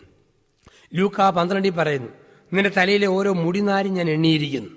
വ്യക്തിപരമായിട്ട്. അപ്പം വളരെ വ്യക്തിപരമായിട്ട് എൻ്റെ ദൈവം എന്നെ സ്നേഹിക്കുന്നു. നമ്മൾ ഇത്രയും പേര് ഇവിടെ ഇരിപ്പുണ്ട്. നമ്മുടെ എല്ലാം കണ്ണൊരിടത്ത്, മൂക്കൊരിടത്ത്, ചെവി ഒരിടത്ത്, ചൊടി ഒരിടത്ത്. പക്ഷെ ഒരാളെ പോലെ മറ്റൊരാളില്ലല്ലോ. തികച്ചും വ്യത്യസ്തരാണ് നമ്മൾ ഓരോരുത്തരും. വ്യക്തിപരമായിട്ട് ദൈവം നമ്മളെ സ്നേഹിച്ചിരിക്കുന്നു. തികച്ചും വ്യത്യസ്തരാണ്. ചില ആൾക്കാർ വേർത്താൽ ഉപ്പ് വിളയും, ചിലർ വേർത്താൽ ഒന്നും വിളയാനില്ല. ചിലർ വേർത്താൽ ദുർഗന്ധം, ചിലർ വേർത്താൽ സുഗന്ധം, ചിലർ വേർത്താൽ ന്യൂട്രൽ, ഒരു മണവുമില്ലാത്ത അവസ്ഥ. വീട്ടിലെ അപ്പനും പള്ളിയിലെ അച്ഛനും കൂടെ വീട്ടിലേക്ക് കയറി വരുന്നു. കയറി വരുമ്പോൾ വീട്ടിലെ പട്ടി കുരച്ചുകൊണ്ട് കടിക്കാൻ ചാടിച്ചെന്നു. അപ്പനിട്ടല്ല, പള്ളിയിലെ അച്ഛനിട്ട്. ഉടനെ വീട്ടുകാർ പറഞ്ഞു, ഇച്ഛപ്പെട്ടി ഇങ്ങോട്ട് വാ, നമ്മുടെ അച്ഛനല്ലേ. പട്ടി അങ്ങോട്ട് പോയി. പിന്നെയും പട്ടിക്ക് സംശയം, നമ്മുടെ തന്നെ ആളാണോ? ഒന്നുകൂടെ വന്ന് പട്ടി മണപ്പിച്ച് നോക്കും. കാരണം പട്ടിക്കറിയാം, പള്ളിയിലച്ഛൻ്റെ മണം ഒന്ന്, വീട്ടിലെ അപ്പൻ്റെ മണം വേറൊന്ന്. അലക്കാഞ്ഞിട്ടും കുളിക്കാഞ്ഞിട്ടുമല്ല, ഓരോ ദേഹത്തും ഒരു മണം തന്നെ വ്യത്യാസമുണ്ട്. കൈവിരൽ, ചില ആൾക്കാർ വിരൽ ചേർത്ത് പിടിച്ചാൽ നടുക്ക് വിശാലമായ ഒരു വിടവ് കിടക്കും. നമ്മൾ പറയും അയ്യോ പാവം, ഒരു കാശ് പോലും കയ്യിലിരിക്കുകയില്ല, മുഴുവൻ ചോർന്നു പോകുമല്ലോ. ചില ആൾക്കാർ വിരൽ ചേർത്ത് പിടിച്ചാൽ സിമെൻറ്റ് പൂശിയതുപോലെ, Malabar cement, Shankar cement, ACC cement, Chettinad cement, സകല സിമെൻറ്റും കൂടെ ഒരു കയ്യെ പൂശിയതുപോലെ മുട്ടുസൂചി മണിക്ക് പോലും കടക്കാൻ ഇടയില്ല. നമ്മൾ പറയും പിശുക്കൻ പിശുക്കി ഒരു കാശ് പോലും ചെലവാക്കത്തില്ലല്ലോ. ഇനി കയ്യിലെ രേഖകൾ വ്യത്യാസമല്ലേ? രേഖകൾ വ്യത്യാസം എത്രയോ വ്യത്യസ്തമായിട്ടാണ് മനുഷ്യൻ്റെ കൈരേഖയും മറ്റും ഇരിക്കുക. എല്ലാ കയ്യിലെയും രേഖ ഒരുപോലെയാണെങ്കിൽ പാവപ്പെട്ട കൈനോട്ടക്കാരൻ്റെ വയറ്റിപ്പഴപ്പ് എങ്ങനെ നടക്കും? കൈനോട്ടക്കാരൻ കയ്യെ പിടിച്ച് നോക്കിയിട്ട് പറയും, ചേട്ടാ ചേച്ചി കൊള്ളാവല്ലോ, സകലമാന രേഖയും ഞാൻ ഇവിടെ തന്നെ കാണുന്നു. ആയുർരേഖ, വിദേശരേഖ, സാമ്പത്തിക രേഖ, ആരോഗ്യരേഖ, ധനരേഖ, ഭൂമധ്യരേഖ, എല്ലാ രേഖയും ഞാൻ ഇവിടെ തന്നെ കാണുന്നു. സകല മണ്ഡലങ്ങളും മോശമാണല്ലോ. വ്യാഴം കമന്ന് കിടക്കുന്നു, വെള്ളി മലന്ന് കിടക്കുന്നു, ശനി കുനിഞ്ഞു നിൽക്കുന്നു, ഞായർ ഞെളിഞ്ഞു നിൽക്കുന്നു. ഇത്രയും ഭാഗത്താണ് പ്രകടനവും മറ്റും വരിക. ഒരു 4 വർഷം മുമ്പ് വരെ ഞാൻ ഓർക്കുമായിരുന്നു, ചൈനക്കാരും കൊറിയക്കാരും ജപ്പാൻകാരും എങ്ങനെ ജീവിത പങ്കാളിയെ തിരിച്ചറിയും. എല്ലാവരെയും കണ്ടാൽ ഒരു പരന്ന മുഖം, ചളിങ്ങിയ മൂക്ക്, ഒരുപോലെ ഇരിക്കുന്നു. ഏഷ്യാഡും മറ്റും വരുമ്പോൾ നമ്മൾ കണ്ടിട്ടുണ്ട്, എല്ലാവരും ഒരേ ടൈപ്പ്. ഞാൻ 4 വർഷം മുമ്പ് സിംഗപ്പൂരിൽ ധ്യാനിപ്പിക്കാൻ വേണ്ടി ചെന്നപ്പോഴാണ് മനസ്സിലായത് വ്യത്യാസം. ചൈനക്കാരാണോ കണ്ണിന് ചുറ്റും മഞ്ഞ നിറം കൂടുതൽ, കൊറിയക്കാരാണോ പുരികത്തിൻ്റെ അറ്റം അല്പം പൊങ്ങി നിൽക്കും, ജപ്പാൻകാരാണോ അറ്റം അല്പം വളഞ്ഞു നിൽക്കും. ഒരു ചെറിയ വ്യത്യാസം എല്ലാവർക്കും വെച്ചിട്ടുണ്ട്. എല്ലാവർക്കും ദൈവം വെച്ചിട്ടുണ്ട്. TV യിലും മറ്റും ഇന്ന് വാരഫലം പറയുന്നവരെ കണ്ടിട്ടില്ലേ? നക്ഷത്രഫലങ്ങൾ പറയും. അവരും മറ്റും പറയുന്നത് എന്താ? ഭരണി നാളിൽ പറഞ്ഞ പെണ്ണുങ്ങളെല്ലാം അടുത്ത ആഴ്ചയിൽ മാങ്ങ ഉപ്പിലിടാൻ സാധ്യതയുണ്ട് എന്ന് പറയുമ്പോൾ, ഒരു നക്ഷത്രം പോലെ നക്ഷത്രമില്ല, മുഖം പോലെ മുഖമില്ല, കൈരേഖ പോലെ കൈരേഖയില്ല. ദൈവത്തിൻ്റെ വ്യക്തിപരമായ കരുതൽ നമുക്കൊക്കെയുണ്ട്. അവിടുന്ന് പറയുന്നു, യേശയ്യ 59 1 മുതൽ വാക്യങ്ങളിൽ, രക്ഷിക്കുവാനാകാത്ത വിധം എൻ്റെ കരങ്ങൾ കുറുകിപ്പോയിട്ടില്ല, കേൾക്കാനാകാത്ത വിധം എൻ്റെ കാതുകൾക്ക് മാന്യം സംഭവിച്ചിട്ടില്ല. നിന്റെ മുടി നരയ്ക്കുമ്പോഴും നിന്നെ വഹിക്കുന്ന കർത്താവാണ് ഞാൻ. എപ്പോഴും ഈ ആശ്വസിപ്പിക്കുന്ന വചനങ്ങളാണ് നമുക്കായിട്ട് തരിക, ദൈവസ്നേഹത്തിൻ്റെ ആശ്വസിപ്പിക്കുന്ന വചനങ്ങൾ. അതുകൊണ്ടാണല്ലോ പറയുക, വിശുദ്ധ വേദപുസ്തകത്തിൽ 82% വചനങ്ങൾ ആശ്വസിപ്പിക്കുന്ന വചനങ്ങളാണ്. ദൈവസ്നേഹ അനുഭവത്തിൻ്റെ വചനങ്ങളാണ് 82% വചനങ്ങൾ. അമ്മ മറന്നാലും ഞാൻ നിന്നെ മറക്കില്ല, ഞാൻ നിന്നെ അനാഥനായി വിടുകയില്ല, നിന്റെ കർത്താവായ ദൈവം നിന്റെ കൂടെയുണ്ട്, ഭയപ്പെടേണ്ട, ലോകാവസാനം വരെ ഞാൻ നിന്നോടൊപ്പം ഉണ്ടായിരിക്കും. ഈ ഉറപ്പുകൾ ദൈവം നമുക്ക് തരികയാണ്.